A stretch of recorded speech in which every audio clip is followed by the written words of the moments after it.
Okay, તો ખૂબ ખૂબ સ્વાગત છે તમારું બધાનું ઇસ્કોન મેંગલુરુ શ્રી શ્રી રાધા ગોવિંદ ટેમ્પલ નંતુ તરફથી. આજે આપણે મળી રહ્યા છીએ લેવલ 2 અધ્યાય 13મો અને વિભાગ બીજાની ચર્ચાઓ કરવા માટે.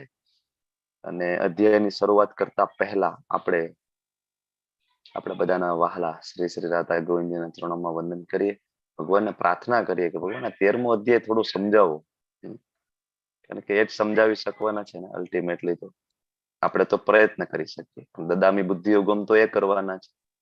ભગવાને રિક્વેસ્ટ કરી, ભગવાન સમજાય એવી શક્તિ આપો, સ્મૃતિ આપો, ધૃતિ આપો.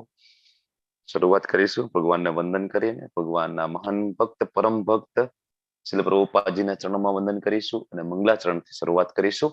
ઓમ અજ્ઞાનતિમિરાન્ધસ્ય જ્ઞાનાજન શલાકયા ચક્ષુરુન્મિલિતમ યેન તસ્મૈ શ્રી ગુરુવે નમઃ. શ્રી ચૈતન્ય મનોભીષ્ટમ સ્થાપિતમ યેન ભૂતલે સ્વયં રૂપ કદા મહ્યમ દદાતિ સ્વપદાંતિકમ. વંદેહમ શ્રી ગુરુમ શ્રીયુતાપદકમલમ શ્રી ગુરુન વૈષ્ણવાંશ્ચ. શ્રી રૂપમ સાગ્રજાતમ સગણ રઘુનાથાન્વિતમ તમ સજીવમ સાદ્વૈતમ સાવધૂતમ પરિજન સહિતમ કૃષ્ણ ચૈતન્ય દેવમ શ્રી રાધા કૃષ્ણ પાદાન સગણ લલિતા શ્રી વિશાખાન્વિતાંશ્ચ. હે કૃષ્ણ કરુણા સિંધુ દીનબંધુ જગતપતે ગોપેશ ગોપિકા કાંત રાધાકાંત નમસ્તુતે. તપ્ત કાંચન ગૌરાંગી શ્રી રાધે વૃંદાવનેશ્વરી વૃષભાનુ સુતે દેવી પ્रणमामि હરિપ્રિયે. વાંછાકલ્પતરુભ્યશ્ચ કૃપા સિંધુભ્ય એવ ચ પતિતાનાં પાવનેભ્યો વૈષ્ણવેભ્યો નમો નમઃ. નમો વિષ્ણુપાદાય કૃષ્ણપૃષ્ઠાય ભૂતલે શ્રીમતે ભક્તિ વેદાંત સ્વામિનિતિ નામિને. નમસ્તે સરસ્વતી દેવી ગૌરવાણી પ્રચારિણે નિર્વિશેષ શૂન્યવાદી પાશ્ચાત્ય દેશ. જય શ્રી કૃષ્ણ ચૈતન્ય પ્રભુ નિત્યાનંદ શ્રી અદ્વૈત ગદાધર શ્રીવાસાદિ ગૌર ભક્ત વૃંદ. હરે કૃષ્ણ કૃષ્ણ કૃષ્ણ હરે હરે, હરે રામ રામ રામ હરે. હરે કૃષ્ણ હરે કૃષ્ણ જોઈન થયા છે હરે કૃષ્ણ પ્રભુજી. વૈષ્ણવોનું ખૂબ ખૂબ ખૂબ હૃદયપૂર્વક સ્વાગત કરું છું. હરે લલિત કૃષ્ણ. વેદ Prabhu, Shobha Mataji, Nainaji, Sureshbhai and Aartiji, Bhavnaji, Binitaji, Deepaji, yes, doctor Ladvaji, thank you, Khyatiji, Kaushikaji, Malayji, Mitul Bhattji, thank you, Pinkyji and Sanjay Vaghelaji, Sanjay Mangroliyaji, Swati Vyasji, Velubha Vaghela Prabhu, Vidhiji and Vishalji. Thank you so much for joining everyone. શરૂઆત કરીશું 13મા અધ્યાયની. હરે કૃષ્ણ એવરીવન, સ્વાગત છે. હરે કૃષ્ણ પ્રભુ. હરે કૃષ્ણ. ગઈકાલે આપણે ચર્ચા કરી હતી ને, થોડું ટેકનિકલ ચેપ્ટર છે, સમજવામાં ક્યારેક મુશ્કેલી પડે એવું છે. શરૂઆતમાં એક વખત બે વખત વાંચીએ તો બહુ મગજમાં બેસે નહીં એવું ચેપ્ટર છે, પણ એકવાર સમજાઈ જાય એટલે બહુ સરળ છે. કારણ કે એના ઉદાહરણો શ્રીલ પ્રભુપાદજી દ્વારા આપેલા છે, ખૂબ જોરદાર શાખા અધ્યાયની અંદર. 12મા અધ્યાયને આપણે ગઈકાલે ઓવરવ્યુ જોયો તો શું શું આવેલું, અને 13મા અધ્યાયમાં શું શું પ્રશ્ન છે અર્જુનના, ત્યાંથી શરૂઆત કરીને આપણે 3 વિભાગ ભગવદ ગીતા વિશે ચર્ચા કરી હતી. કર્મયોગ, ભક્તિયોગ અને જ્ઞાન યોગ. શું કામ જ્ઞાન યોગ છેલ્લે આપેલો છે એની આપણે ચર્ચા કરેલી હતી. સાધન છે, તો આ સાધન દ્વારા ભગવત ધામ પ્રાપ્ત કરવાનું છે, તો એના માટેનો જે રસ્તો છે ભગવાન 13 થી લઈને 18 શ્લોકમાં આપે છે, જેને જ્ઞાન યોગ, જ્ઞાન દ્વારા ભગવાનની ભક્તિ કઈ રીતના કરવાની. અલ્ટિમેટલી એ પણ ભક્તિ જ છે, ભક્તિનો એક પાર્ટ છે. પહેલા શ્લોકની અંદર અર્જુન 6 પ્રશ્ન પૂછે છે. બીજા શ્લોકથી ભગવાન જવાબ આપવાનો શરૂઆત કરે છે. ક્ષેત્ર એટલે શું, ક્ષેત્રજ્ઞ એટલે શું, તમને બધાને ખબર છે. ક્ષેત્રજ્ઞ 2 પ્રકારના, ક્ષેત્ર એટલે શરીર, પ્રકૃતિ, પુરુષ, જ્ઞાન, જ્ઞેયમ. આ બધાની આપણે ગઈકાલે ચર્ચાઓ કરેલી છે. શું કામ આ શરીર પ્રાપ્ત થાય છે, આ આપણે ચર્ચા કરી હતી, બરાબર. ઓકે, આ લેવલ 1 નું એક્ઝામ્પલ. જ્ઞાન વિશે ભગવાન સમજાવે છે 8 થી લઈને 12 શ્લોકની અંદર. ભગવાન આયા વેદાંત સૂત્રમાંથી રેફરન્સ લઈને આવે છે, અને ભગવાન આપણા શરીરના બધા જ ઘટકો વિશે ચર્ચા કરે છે. 5 પ્રકારની ચેતનાઓ વિશે ચર્ચા કરી, 24 તત્વોની આપણે ગઈકાલે ચર્ચા કરી લીધી, એમના વિકારોની ચર્ચા કરી લીધી છે. 24 તત્વો સમજવાની આપણે કોશિશ કરી અને ભગવાન 8 થી લઈને 12 શ્લોકમાં જ્ઞાન વિશે કે છે, ક્ષેત્ર વિશે જણાવી દીધું, ક્ષેત્રજ્ઞ વિશે જણાવી દીધું, જ્ઞાન વિશેની ચર્ચાઓ 8 થી 12 શ્લોક ખૂબ જ મહત્વના શ્લોક છે. બરાબર, તો એ આપણે ગઈકાલે ભણી ગયા, ચર્ચાઓ કરી લીધી. 13 થી લઈને 19 શ્લોક એ જ્ઞેય વિશે છે. ભગવાન જે અલ્ટિમેટ જે ગોલ છે જ્ઞાન પ્રાપ્ત કરીને કોને જાણવાના, તો કે જ્ઞેય. બરાબર, તો એમાં ભગવાન વિશેનું, પરમાત્મા વિશેનું બધું જ્ઞાન છે. બરાબર, કે જાણીને શું આનંદ મળે કે ના મળે, બધી ચર્ચાઓ જોઈએ આપણે. ભગવાન સર્વત્ર છે એ પણ આપણે ગઈકાલે જોયું. અને ઓકે, અંદર પણ છે, બહાર પણ છે, વિભાજિત હોય એવું લાગે છે પણ પરમાત્મા વિભાજિત છે નહીં, એની ચર્ચાઓ આપણે ગઈકાલે થઈ ગઈ છે.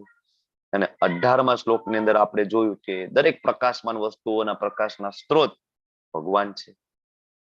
અને ઓકે, 19મા શ્લોકથી આપણે આજે શરૂઆત કરવાની છે. બરાબર ને? 18 સુધી ગઈકાલે આપણે ચર્ચાઓ લીધી છે, 19 માંથી બાકી છે ને?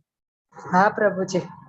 ઓકે, શરૂઆત કરીએ. 19મા શ્લોકમાં ભગવાન આગળ ચર્ચા કરે છે અને સમજાવે છે કે આ પ્રમાણે જો મેં તને કાર્યક્ષેત્ર વિશે સમજાવ્યું, એટલે કે શરીર, જ્ઞાન વિશે મેં તને સમજાવ્યું, એટલે કે 8 થી લઈને 12 શ્લોક, અને જ્ઞેયનું મેં તને વર્ણન કર્યું એ 13 થી લઈને 18 શ્લોક સુધી જે જ્ઞેયનું મેં તને વર્ણન કર્યું, પરમાત્મા વિશે એટલે કે મારા વિશે તને મેં જ્ઞાન આપ્યું.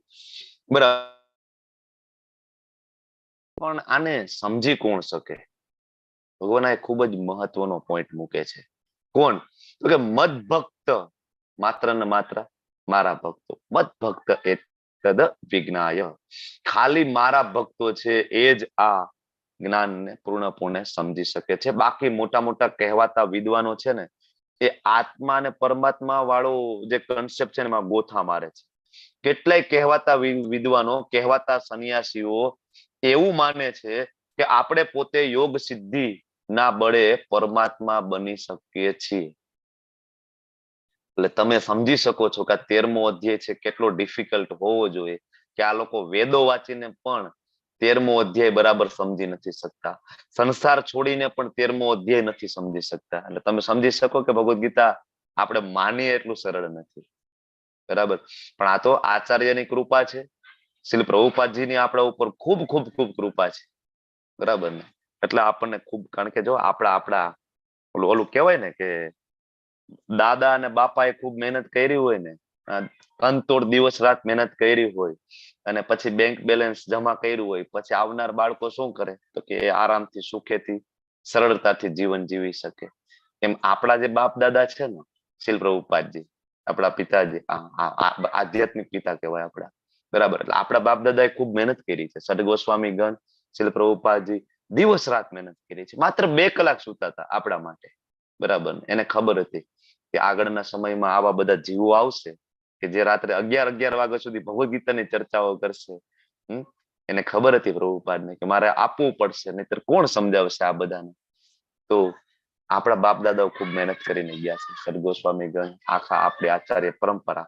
અને એની મહેનતનું જે પેન્શનનું ફળ છે ને, એ આપણે બધા અહીં બેઠા બેઠા ભોગવીએ છીએ અત્યારે, શાંતિથી ઘરે બેઠા બેઠા, અને એસી રૂમમાં કોઈ પણ પ્રકારની તપસ્યા કર્યા વગર, સરસ મજાની ઊંઘ લઈને, સરસ નીંદર કરીને, શાંતિથી ઘરે બેઠા બેઠા આપણે ઝૂમ ઉપર બેઠા બેઠા ભગવદ ગીતા સમજી શકીએ છીએ. પણ આટલું સરળ નહોતું જે તે સમયે. આપણે બાપ દાદાએ ખૂબ મહેનત કરી છે આના માટે. બરાબર, એટલે એમની કૃપાથી આજે આપણે આ પૂર્ણપણે સમજી શકીએ છીએ. અને એ રીતે મારા ભાવ સ્વરૂપને પામે છે. અહીં ભક્તની વાત આવી ને, તો ઉદ્ધવ ગીતા શ્રીમદ ભાગવતમ ની અંદર સ્કંદ 12મા ની અંદર ભગવાન સ્વયં ઉદ્ધવજીને જયારે ભગવદ ગીતા કહે છે, તેમ આ છે, પણ આના કરતા પણ ડિટેલમાં છે. શ્રીમદ ભાગવતમ ની અંદર પણ ભગવદ ગીતા છે, એને ઉદ્ધવ ગીતા નામ આપેલું છે. તો ત્યાં ભગવાન એના ભક્તોને ગ્લોરીફાય કરવા માટે ભગવાન કહે છે કે મારા ભક્તો છે ને, મારા ભક્તો એ બીજાને દિવ્ય દ્રષ્ટિ આપી શકે છે. ભગવાન એમ કહે છે મારા ભક્તો છે એ સૂર્ય કરતા પણ મહાન છે. કે સૂર્યનું એક્ઝામ્પલ ભગવાન આપે છે ઉદ્ધવજીને, કે જો ભાઈ સૂર્ય તો છે ને એ સવારે ઉગે ને ત્યારે પ્રકાશ આપી શકે, બરાબર, પણ મારા ભક્તો છે ને એ તો ડે એન્ડ નાઇટ 24/7 બધાને દિવ્ય ચક્ષુ આપે છે. અલગ અલગ જગ્યાએ બેઠા બેઠા વિચરણ કરીને શ્રીલ પ્રભુપાદજી જેવા ભક્તો છે આખા વિશ્વમાં બધાને દિવ્ય ચક્ષુ આપે અને જે ભગવાનને સમજી શકવાની દ્રષ્ટિકોણ આપે એ મારા ભક્તો આપી શકે છે. ત્યાં સુધી ભગવાન લખે છે કે હું અને મારા ભક્તો અભિન્ન છીએ. ઉદ્ધવજીને કહે છે કે ઉદ્ધવ, મારા ભક્તો અને હું એ બંને અભિન્ન છીએ. ત્યાં સુધી આપણને જે શ્રીલ પ્રભુપાદજી જેવા જે પરમહંસ ભક્તોને ભગવાન સ્વયં ગ્લોરીફાય કરે છે. એટલે એવા પરમહંસ ભક્તો આપણને સમજાવે તો ભગવદ ગીતા સમજાય. તો ભગવાન સ્વયં કે છે અને ખાલી સમજી શકાય તો કે ના, સમજાઈ ગયા પછી શું? તો કે મદ ભાવાયો ઉપપદ્યતે, મારા ભાવને પામે છે. મારા ભાવ સ્વરૂપને પામવું એટલે શું? ભગવાનનું ભાવ સ્વરૂપ કેવું છે? ભગવાનનું સ્વરૂપ છે સતચિત અને આનંદ સ્વરૂપ છે. સેમ આપણે સ્પિરિચ્યુઅલ બોડીને પ્રાપ્ત કરી શકીએ છીએ જે અત્યારે આ ભૌતિક બોડીમાં ફસાઈ ગયા છીએ ને, જન્મ મૃત્યુ જરા વ્યાધિ બીમારીઓ ગટપણ, બરાબર, આમાંથી બહાર નીકળીને સ્વયં ભગવાન જેવું જ સ્વરૂપ સતચિત અને આનંદ, આવું સ્પિરિચ્યુઅલ બોડી પ્રાપ્ત કરી શકાય છે. નથી જરૂર ભાભી, હરે પણ હું યાદ કૃષ્ણ, કરાવીશ ને તમે. હરે કૃષ્ણ, હરે કૃષ્ણ, હરે કૃષ્ણ, હરે કૃષ્ણ, કૃષ્ણ કૃષ્ણ હરે હરે, હરે રામ, રામ રામ હરે. તો કોણ સમજાવી શકે? આપણે ચર્ચા કરતા હતા. ભગવાનના ભક્તો પરમહંસો દ્વારા આપણને પ્રાપ્ત થયું છે એટલે આપણે આટલું સરળતાથી સમજી શકીએ છીએ. બાકી એટલું ઈઝી નથી. કહેવાતા મોટા મોટા માયાવાદીઓ વેદો, 4 વેદો ફંફોડીને પણ આત્મા પરમાત્માનું જ્ઞાન પામી શક્યા નથી. બરાબર છે. 24 તત્વોનું જે જ્ઞાન ગઈકાલે આપણે સમજીએ, આપણને બહુ સરળ લાગે 24 તત્વો, પણ મોટા મોટા વિદ્વાનો છે 24 તત્વોમાં ફસાયેલા છે. કેટલા બધા વેદાંત સૂત્રો ફંફોડી નાખે છે, વેદો વાંચી લે છે, પણ એને સમજાતું નથી કે અલ્ટિમેટલી આનો સાર શું છે. બરાબર. તો યસ, ક્ષેત્ર, ક્ષેત્રજ્ઞ, જ્ઞાન અને જ્ઞેયમ, ભગવાને અત્યાર સુધીમાં આટલું સમજાવ્યું છે. અને આ કોણ સમજી શકે છે? સમજવા માટેની લાયકાત શું છે? તો કે આમ તો ચોથા અધ્યાયના 3જા શ્લોકથી ભગવાન આપણને કહેતા આવે છે કે ભક્તો અસીમે સખા ચેતી. કોણ સમજી શકશે? તો કે જે મારો ભક્ત છે અને જે મારો મિત્ર છે, જે મને મિત્ર માને છે, જે મારો મિત્ર બનવાની કોશિશ કરે છે, માત્ર એ જ વ્યક્તિ. હિમાલયની ગુફામાં કદાચ અનંત વર્ષો સુધી તપસ્યા કરીને પણ આ જ્ઞાન પ્રાપ્ત થતું નથી. ગમે એટલા દાન પુણ્ય કરી લો, વેદો વાંચી લો, આખી જિંદગી વેદો વાંચવામાં ખપાવીને વેદના એક એક શ્લોક કંઠસ્થ કરી લો, આ જ્ઞાન પ્રાપ્ત થતું નથી. આના માટે એક જ ક્વોલિફિકેશન છે, ભગવાનના ભક્ત બનવું. ઓકે, હવે આગળ 20 થી લઈને જે 26 શ્લોક છે એમાં 2 પ્રશ્નના જવાબ બાકી રહી ગયા. ક્ષેત્રજ્ઞ, જ્ઞાન, જ્ઞેયમ, આના જવાબ તો અર્જુનને આપી દીધા, પણ 2 પ્રશ્ન પ્રકૃતિ અને પુરુષ વિશેના જવાબ બાકી છે. એ ભગવાન 20 થી લઈને 26 શ્લોક સુધીમાં અર્જુનને આપવાના છે, પ્રકૃતિ અને પુરુષ વિશે. તો 20મા શ્લોકથી ભગવાન શરૂઆત કરે છે પ્રકૃતિ વિશે કહેવાનું, અને ભગવાન કહે છે કે ભૌતિક પ્રકૃતિ તથા જીવોને અનાદિ સમજવા. ભૌતિક પ્રકૃતિ તમને બધાને ખબર છે, પ્રકૃતિ છે સત્વ, રજ અને તમ, આ 3 ગુણોથી બનેલી ભૌતિક પ્રકૃતિ, પંચમહાભૂતમાંથી બનેલી ભૌતિક પ્રકૃતિ, અને જે કઈ જીવો છે એટલે કે આત્મા છે. આ 2 અનાદિ છે. અને ઇવન પ્રકૃતિની અંદર આપણે પણ પ્રકૃતિમાં આવીએ, એ તમને ખબર છે. આપણે પુરુષ નથી, આપણે બધા પ્રકૃતિમાં આવીએ. જ્યાં સુધી આપણે મટીરિયલ બોડીમાં છીએ ને, તો આ બોડી શેનું બનેલું છે? આપણે ગઈકાલે ચર્ચા કરી લીધી પંચમહાભૂતનું. પંચમહાભૂત મન બુદ્ધિ અહંકાર માંથી. તો આ મટીરિયલ બોડી છે પંચમહાભૂતમાંથી બનેલું છે. પંચમહાભૂત શેનો ભાગ છે? પ્રકૃતિનો. બરાબર, પ્રકૃતિમાંથી જ આપણને શરીર પ્રાપ્ત થયું. તો આ બોડી પણ શેની અંદર આવે છે? પ્રકૃતિની અંદર જ આવે છે. તો ભૌતિક પ્રકૃતિ અને એની અંદર રહેલો આત્મા 2 અનાદિ છે. જો આજ સુધી કોઈ પણ શાસ્ત્રમાં તમને એવી ક્યાંય ડેટ જોવા નથી મળતી કે આ એક્ઝેક્ટ તારીખથી કે આ વર્ષથી જીવ અસ્તિત્વમાં આવ્યા, મતલબ આત્મા અસ્તિત્વમાં આવી, કે આ તારીખથી આ બ્રહ્માંડ અસ્તિત્વમાં આવ્યું, આવી કોઈ ડેટ જોવા નથી મળતી. ભગવાન કે અનાદિ છે. બરાબર. અને તેમના વિકાર વિશે આપણે ગઈકાલે ચર્ચા કરી હતી. ઈચ્છા, દ્વેષ, સુખ, દુઃખ, 24 તત્વોની નીચે આવેલું વિકાર. બરાબર. અને એના જે કઈ ગુણો છે એ પ્રકૃતિજન્ય છે. કેવા છે? પ્રકૃતિજન્ય. સત્વ, રજ અને તમ એ જે કઈ ગુણો પ્રાપ્ત થાય ને એ મુજબ ઈચ્છા, સુખ, દુઃખ આપણે ભોગવીએ છીએ, એ પ્રકૃતિજન્ય છે. પણ પ્રકૃતિ ને જીવ છે બંને કેવા છે? અનાદિ છે. આગળના શ્લોકમાં ભગવાન કહે છે કે પ્રકૃતિ સર્વ ભૌતિક કારણો તથા કાર્યોની હેતુ કહેવાય છે. પ્રકૃતિ એક શું છે? ફેસિલિટી પ્રોવાઈડર કહેવાય. પ્રકૃતિને જે નેચર છે શું કરે છે? ફેસિલિટી. બરાબર. કઈ રીતના? તો કે લો ઓફ કર્મા બેઝ ઉપર. લો ઓફ કર્મા એટલે કર્મનો સિદ્ધાંત.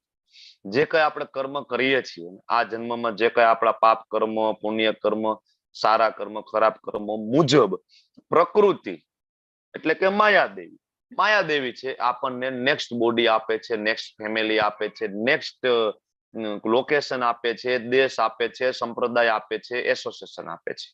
બીકોઝ ઓફ લો ઓફ કર્મ. ફેસિલિટી પ્રોવાઈડર કોણ? પ્રકૃતિ એટલે કે માયાદેવી. બરાબર.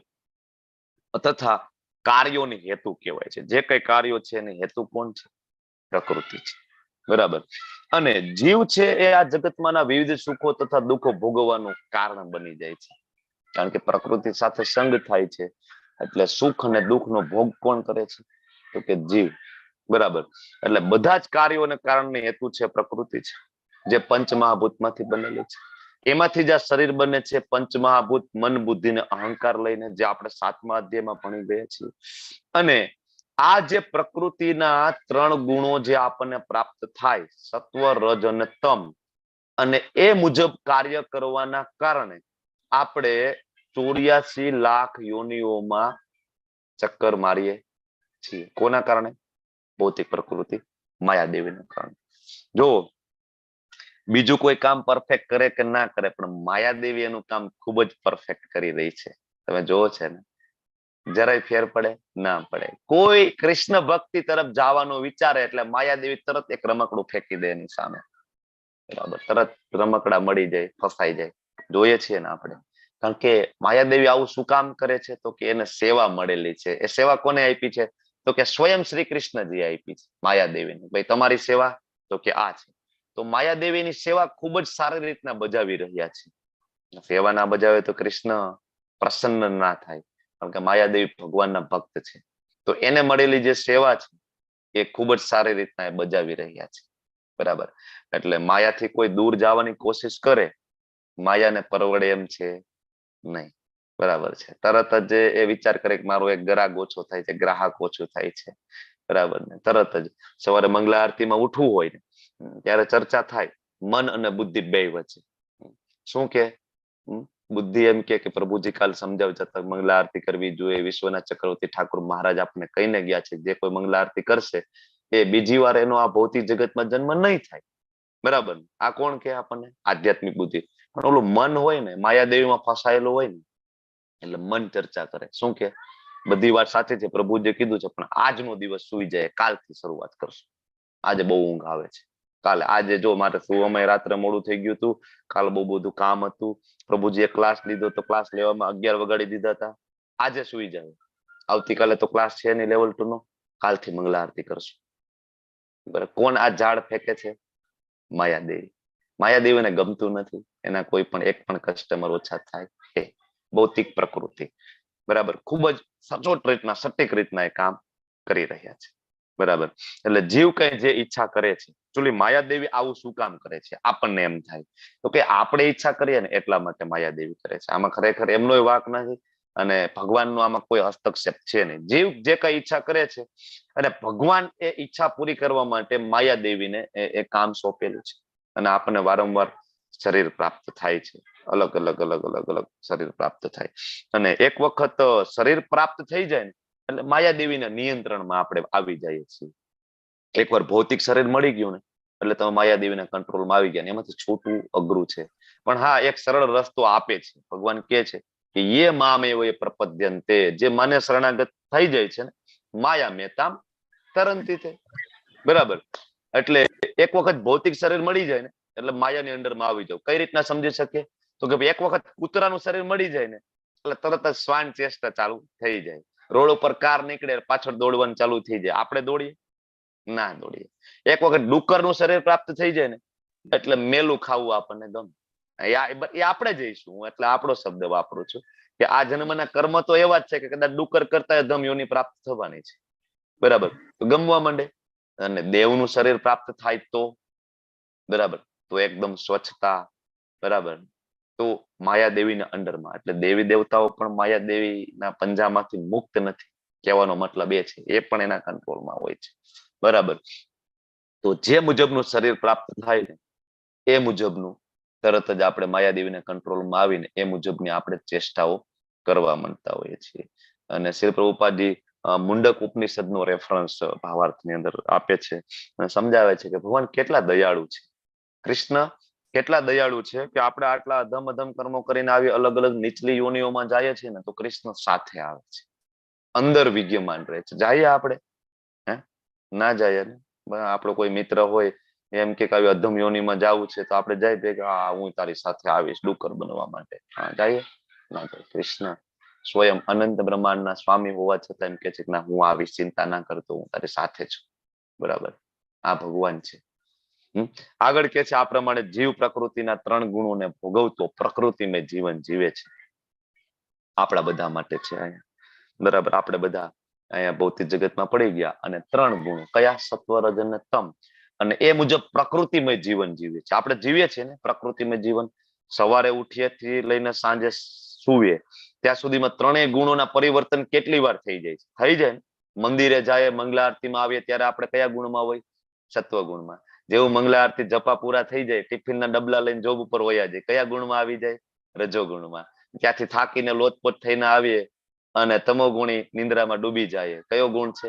તમો ગુણ. અથવા ઘણા બધા સિગારેટ, સ્મોકિંગ, માંસાહારમાં ડૂબી જાય, કયો ગુણ છે? તમો ગુણ. એટલે ભગવાન કહે છે કે જીવ છે આ પ્રકૃતિના 3 ગુણોને ભોગવતો પ્રકૃતિમય જીવન જીવે છે.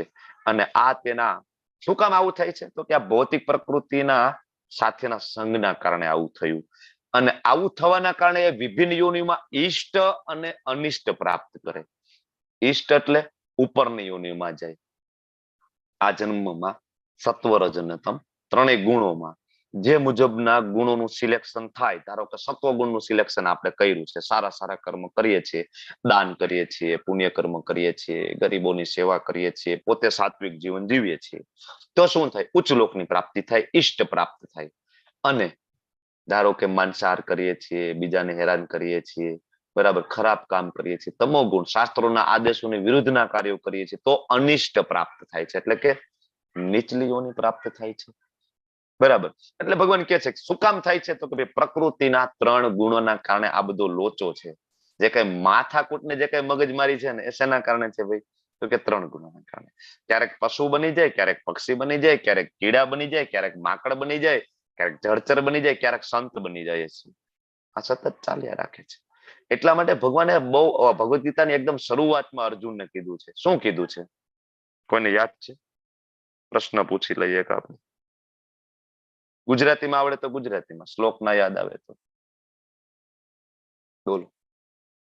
આ 3 ગુણો વિશે ભગવાને શરૂઆતમાં અર્જુનને ચેતવી દીધા છે. શું? ત્રૈગુણ્યા વિષયા વેદા નિસ્ત્રૈગુણ્યો ભવાર્જુન. હરી બોલ. પૂનમ મંડલજી, થેન્ક યુ. ત્રૈગુણ્યા વિષયા વેદા નેત્રૈગુણ્યો ભવાર્જુન. હે અર્જુન, વેદોની અંદર 3 ગુણોનું વર્ણન છે, સત્વ, રજ અને તમ. આપણે આનાથી ઉપર ઉઠવાનું છે. આપણે 3 ગુણની લપમાં પડવાનું છે નહીં. એ જ વસ્તુ ભગવાન અહીંયા સમજાવી રહ્યા છે કે આ 3 ગુણો છે ને એના કારણે બધી માથાકૂટ છે. ઉપર જાય, નીચે જાય, ઉપર જાય, નીચે જાય, ઉપર જાય, નીચે જાય, બહાર નીકળવાનું છે. પણ બહાર નીકળવું કઈ રીતના? ભગવાન રસ્તો તો આપો. ભગવદ ગીતામાં, ભાગવતમમાં ભગવાન વારંવાર રસ્તો આપે છે.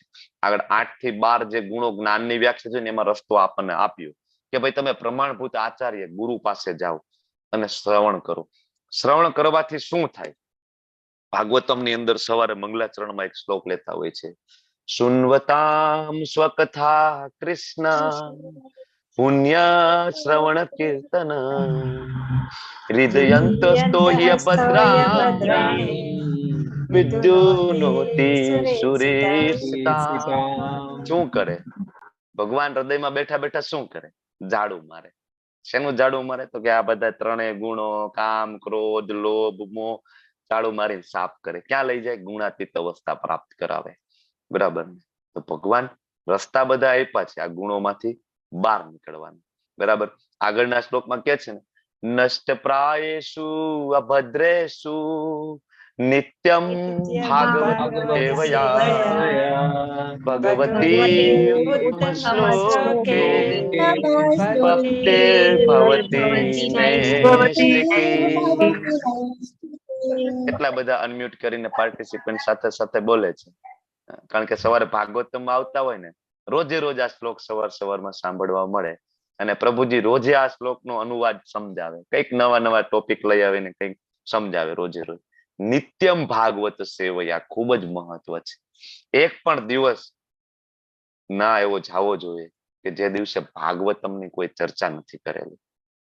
કારણ કે ભાગવતમ સ્વયં ભગવાન છે, સ્વયં શ્રી કૃષ્ણ છે. આચાર્યો ત્યાં સુધી કહે છે કે શ્રી કૃષ્ણ જયારે અહીંયા ધરાતલ ઉપર હતા ને, અને જે આનંદ અને જે વિરહ, જે માધુર્ય ભાવ, જે દાસ્ય ભાવ, જે સાખ્ય ભાવ એમના ભક્તોને આપ્યો હતો ને, અહીં ધરાતલ ઉપર હતા, સાક્ષાત પ્રગટ હતા, એ જ ભાવ, એ જ રસ અને એ જ પ્રેમ આપણને ભાગવતમથી પ્રાપ્ત થાય છે. કોઈ તફાવત નથી. કૃષ્ણ સ્વયં સાક્ષાત તમારી સામે છે, તમે એની સાથે વાતો કરો છો, તમે એની સાથે પ્રેમ કરો છો, અને તમારા હાથમાં શ્રીમદ ભાગવતમ છે, તમે ભાગવતમ વાંચો છો. આ બે પ્રસંગમાં કોઈ લેશ માત્ર તફાવત નથી. આચાર્ય બહુ ક્લિયરલી કહે છે. ભાગવતમનું રોજ શ્રવણ થવું જોઈએ, તો જ આ ત્રણ ગુણોમાંથી બહાર નીકળી શકાય છે. નહીતર જો આ ચક્કર તો ભાઈ ચાલુ છે, જોવો ને, એક બાજુથી અંદર જાય છે, બીજી બાજુથી બહાર નીકળે છે, વરિયા નીચે ચકડી મારી પછી ઉપર આવે, ફરીથી બહાર નીકળે, ફરીથી ચકડી મારે. આ ચકડી કોઈ દી બંધ નથી થવાની, ચાલુ ને ચાલુ રહે છે. ત્રણ ગુણોના કારણે ચાલુ ને ચાલુ રહે છે. હવે અહીંયા વાત થાય છે પ્રકૃતિ અને પુરુષની. છેલ્લા બે પ્રશ્નના જવાબ બાકી છે ને, તો અહીંયા હવે ભગવાન પુરુષ વિશે કહે છે 13.23 શું કે છે કે ઉપદ્રષ્ટા અનુમંતા ચ ભર્તા ભોક્તા મહેશ્વર પરમાત્મેતિ ચાપ્યુક્તો દેહસ્મિન પુરુષ પર. કે ભાઈ જે પરમ પુરુષ છે, જે પરમાત્મા છે, એ ક્યાં રહે છે, શું કરે છે? તો કે એ હૃદયમાં રહે છે. આગળ 15મા અધ્યાયમાં કહે છે, સર્વસ્ય ચાહમ હૃદય સન્નિવિષ્ટો, હું હૃદયમાં રહું છું. અહીંયા ભગવાન કહે છે કે એક દિવ્ય ભોગતા છે. વાત કરે છે પોતાના વિશે જ, ભગવાન પોતાના વિશે જ વાત કરે છે, પણ પરમાત્માના સંદર્ભમાં સમજાવી રહ્યા છે અર્જુનને.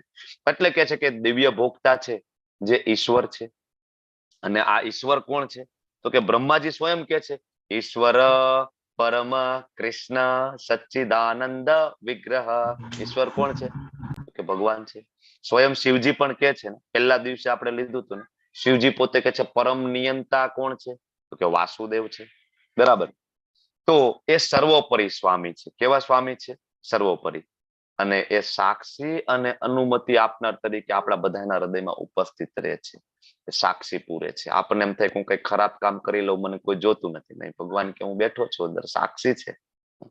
અને અનુમંતા પરમિશન આપનાર છે.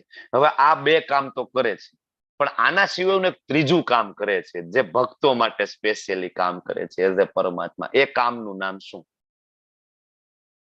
જે આયા નથી, જે આચાર્યો સમજાવે છે, એ કયું કામ છે? બે કામ તો કરે છે, અને બધાના હૃદયમાં બેઠા બેઠા કરે છે, ભક્તો હોય કે અભક્તો હોય.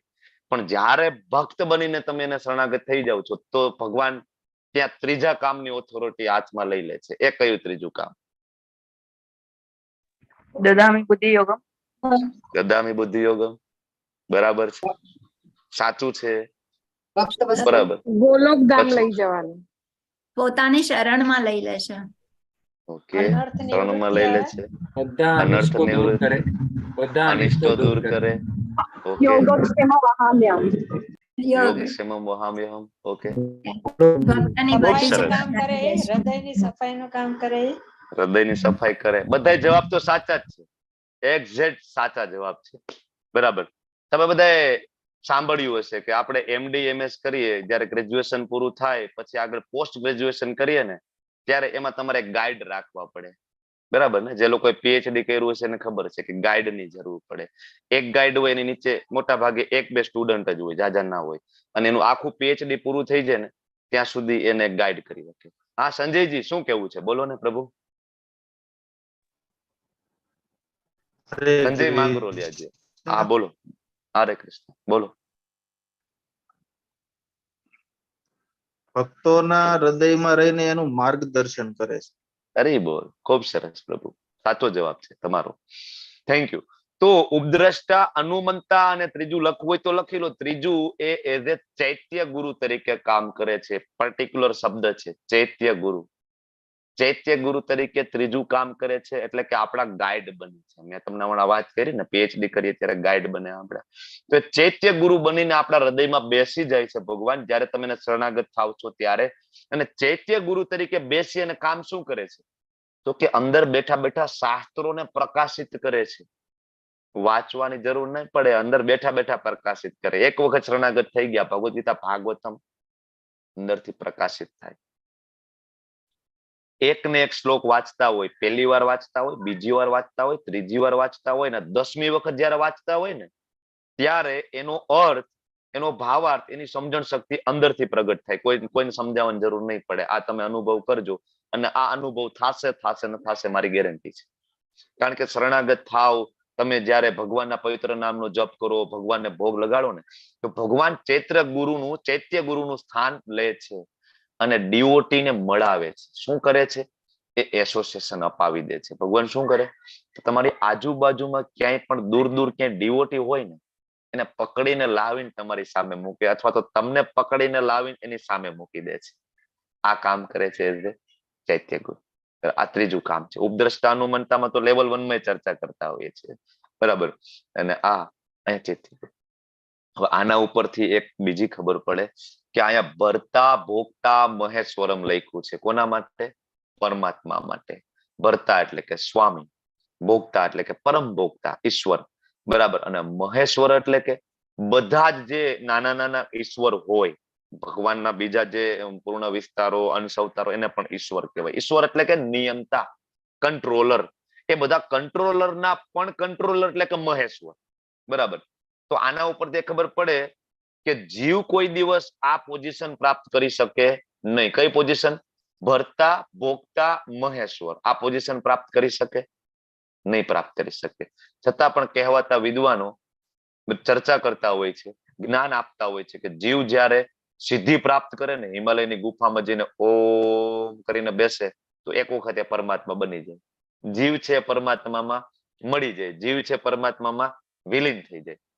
પણ અહીંયા શિલ પ્રભુપાદજીની એટલી બધી કૃપા છે આપણા ઉપર કે લેવલ 1 ખાલી ભણી લઈએ ને તોય ખબર પડી જાય કે જીવ કોઈ દિવસ ભગવાનમાં મળી શકતો નથી.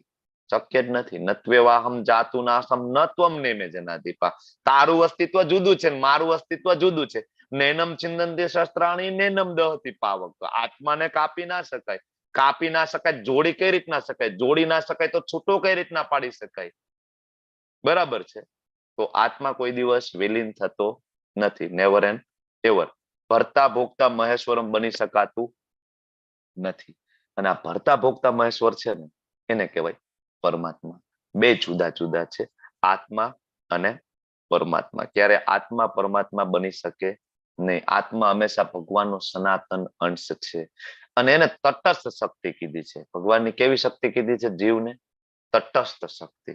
એક અંતરંગા શક્તિ, બહિરંગા શક્તિ, અને ત્રીજું તટસ્થ શક્તિ, જે આપણે બધા છીએ. તટસ્થ શક્તિ એટલા માટે કીધું છે કે જીવાત્મા કાં તો ભૌતિક અને કાં તો આધ્યાત્મિક શક્તિમાં સ્થિત થાય.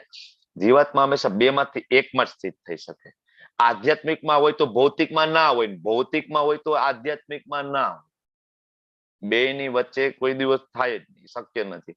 ભક્તિમાં આવો, એક વખત ભક્તિમાં ડૂબી જાવ તો ભૌતિક છૂટી જાય. અને ભૌતિકતામાં જે ડૂબેલા છે એની પાસે જઈને તમે માળા આપો, તે માળા પકડશે નહીં.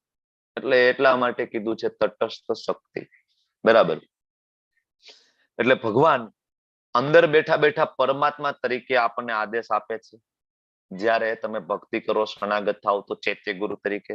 અને બહાર બેઠા બેઠા ભગવાન સ્વયં શ્રીમદ ભાગવતમ સ્વરૂપે, શ્રીમદ ભગવદ ગીતા સ્વરૂપે આપણને જ્ઞાન આપે છે. તો ભગવાન દરેક રસ્તા આપે છે આપણને ધામમાં લઈ જવા માટેના. આપણે ધામમાં જવું નથી. અહીં બહુ મજા આવે છે. અહીં શિમલા છે, મનાલી છે, સ્વિટરલેન્ડ છે, બહુ મજા આવે છે. ભગવાન અમારે ત્યાં નથી આવું. જન્મ મૃત્યુ જરા વ્યાધિ દુઃખ દોષાનું દર્શનમ, એમાં દર્શન થવા જોઈએ. એમાં દુઃખ છે, ગઈકાલે જોયું હતું ને, પણ આપણે તો દુઃખ દેખાતું જ નથી. અને જયારે બહુ દુઃખ દેખાય છે ત્યારે ભગવાન નથી દેખાતા આપણને, બરાબર ને? ત્યારે તો દુઃખનો દોષનો ટોપલો ક્યાં ઢોળવાનો? તો કે ઓળિયો ગોળિયો ક્યાં? તો કે ભગવાન ઉપર. આ ભગવાન એ કે બહુ નિષ્ઠુર છે. મેં તમને વાત કરી હતી ને, એક વખત હું બજારમાં ગયો તો ભગવાન માટે થોડી વસ્તુઓ લેવા માટે, ધૂપ બત્તી ને એવું બધું લેવા માટે. તો મને એક સંન્યાસી મળી ગયા, ભગવા કપડા ધારણ કરેલા, ઉપર મોટી મોટી જટા, આટલી મોટી દાઢી, અને ગળામાં કેટલી બધી રુદ્રાક્ષની માળાઓ. તો હું ભગવાન માટે બધું લેતો હતો. તો હું પૂછતો હતો ભાઈ આ ધૂપ ની અંદર અત્તર તો નથી, મતલબ ઓલો સ્પ્રે નથી આવતો ને, પરફ્યુમ કેવું કઈ? તો કે ના ના, મેં મારે નેચરલ જોઈએ છે, જે ગાયના છાણમાંથી બને ને, મારે એ જ ધૂપ જોઈએ છે, કઈ એડેડ ના હોવું જોઈએ. તો બાજુમાં ઉભા હતા સંન્યાસી, કે કાંઈ કે ભગવાનને એલર્જી છે? મેં કીધું ના ના, ભગવાનને એ લાગે નહીં, ભગવાનને અર્પણ ના થાય, અમારો પ્રેમ છે કૃષ્ણ પ્રત્યેનો. તો કે તમારા કૃષ્ણ કે ભગવાન તો કે બહુ નિષ્ઠુર છે એ કે. મેં કીધું કેમ એવું? તો કે જો એ કે અત્યારે કળિયુગની અંદર અમે બધા સંતો કે કેટલા દુઃખી થઈએ છીએ, અમે બધા હેરાન થઈએ છીએ, અમને બધા હેરાન કરે છે. હવે ખરેખર ભગવદ ગીતાનું જ્ઞાન નથી એમ, એટલા માટે આવી ચર્ચા કરે છે. કૃષ્ણ કોઈ દિવસ એના ભક્તો દુઃખી થાય કૃષ્ણથી સહન ના થાય. પણ તમે ભક્ત જ નથી તો તમે દુઃખી થાવ છો તમારા કર્મોના કારણે, બરાબર? ઇવન ભક્તિમાં આવે તો પણ કર્મોના ફળ તો ભોગવવા પડે, પણ ભક્ત દુઃખી નથી હોતો. એમાં આપણે વાત કરી હતી ને હમણાં, કદમકાનંદ મહારાજ, હિઝ હોલીનેસ કદમકાનંદ મહારાજ કેન્સરથી ગ્રસિત હતા. એના મુખ ઉપર છેલ્લે સુધી તમે જોવો ને, દિવ્ય સ્માઇલ હતી એના ભક્તો માટે, એના અનુય, એનામાં દુઃખ જ નથી. અને આ બધાને થોડીક હેરાનગતિ હોય અને કહેવાય મોટી મોટી જટા અને મોટી મોટી દાઢી, તો કે એમાં બહુ દુઃખ છે. કૃષ્ણ તો એ કે ભગવાન કે નિષ્ઠુર છે, ભગવાન જેવું કે કઈ છે જ નહીં. આ સંન્યાસ લીધો છે, બરાબર? ખબર જ નથી સંન્યાસની વ્યાખ્યા શું છે, ખબર ના ખબર પડે. શું કામ ના ખબર પડે? તો કે આગળ કીધું ને, માત્ર ને માત્ર મારા ભક્તો જ જાણી શકે, બીજા પાસે આ છે જ નહીં, બરાબર?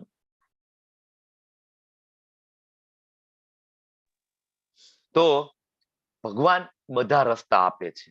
આખી ભગવદ ગીતા આપીને છેલ્લે ભગવાન કહી દે છે, સર્વ ધર્માન પરિત્યાજ્ય મામ એકમ શરણમ વ્રજ અહમ ત્વામ સર્વ પાપેભ્યો મોક્ષયિષ્યામિ મા શુચ. તારે ચિંતા શું કરવાની છે?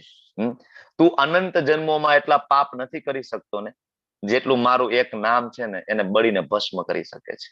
તારી એટલી લાયકાત નથી. ભગવાન કહે છે સર્વ ધર્માન પરિત્યાગ, તારી લાયકાત જ નથી કે તું એટલા પાપ કર્મ કરી શકે કે મારા નામની અંદર જે શક્તિ છે એને બાળી ના શકે. એક જ તમને કીધું હતું ને, શ્રીલ પ્રભુપાદજીને એક શિષ્ય પૂછતા હતા કે પ્રભુપાદજી, અનંત જન્મ સુધી પાપ કર્મ કર્યા હોય તો એને પૂર્ણ કરવા માટે, એને ભોગવવા માટે અનંત જન્મો લેવા પડતા હશે ને?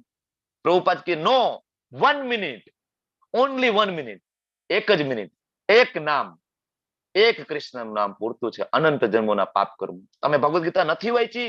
શ્રી પ્રભુપાદજી કહે છે. શું કહે છે કૃષ્ણ ભગવદ ગીતામાં? સર્વ ધર્માન પરિત્યાજ્ય મામ એકમ શરણમ વ્રજ અહમ ત્વામ સર્વ પાપેભ્યો મોક્ષયિષ્યામિ મા શુચઃ. નથી વાંચ્યું તમે આ શ્લોક?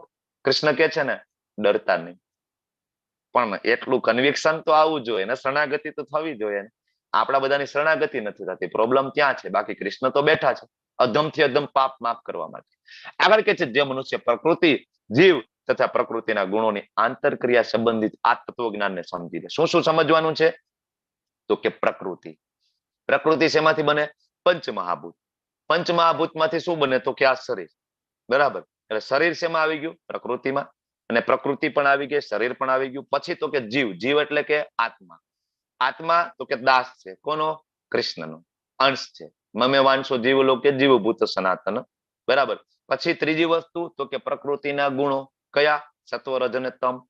એના કારણે હમણાં આપણે વાત કરીએ એમ 84 લાખ યોનિઓ પ્રાપ્ત થાય છે સતત. હવે આ કોઈ જાણી લે, આટલું જાણવાનું છે. પ્રકૃતિ, જીવ અને એના ગુણો, આ જે તત્વજ્ઞાનને કોઈ જાણી લે, પરીક્ષિત મહારાજ આ જ વસ્તુ સમજવા માટે સુખદેવજી મહારાજ પાસે 7 દિવસ 7 રાત્રિ ખાધા પીધા વગરના, ભૂખ્યા અને તરસ્યા બેસીને આ જ જ્ઞાન પ્રાપ્ત કરવા માટે ગયા હતા.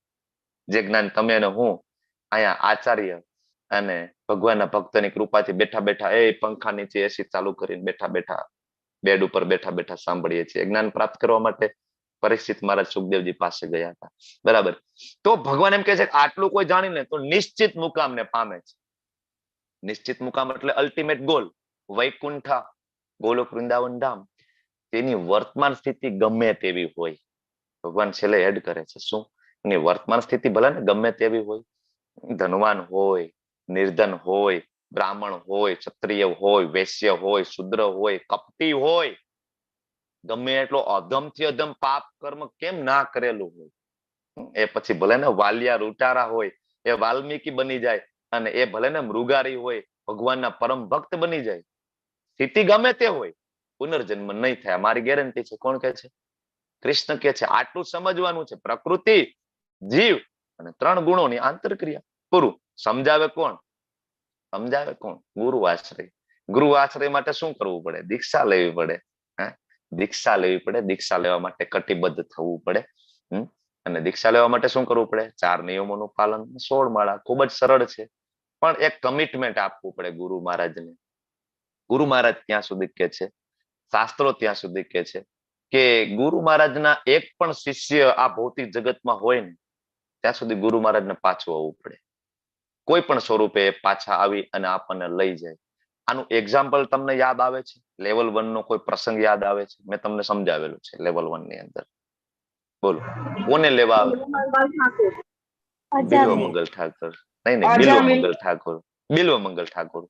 બિલ્વમંગલ ઠાકોર ઓલી ચિંતામણી નામની જે ગણિકા હોય છે ને, એમને મળવા જાય છે ને, તો એ ગણિકાના શરીરમાં આવી અને એના ગુરુ મહારાજ એને જ્ઞાન આપે છે. બિલ્વમંગલ ઠાકોર બધું છોડીને વૃંદાવન જાય છે કે નહીં, એના પૂર્વ જન્મના ગુરુ હતા એ, તો ત્યાં પ્રગટ થાય છે એની સામે. ગુરુ આશ્રય બહુ જરૂરી છે. દીક્ષા લેવા માટે વિચારવું જોઈએ. અને આપણા માટે હમણાં ગોલ્ડન ઓપોર્ચ્યુનિટી છે.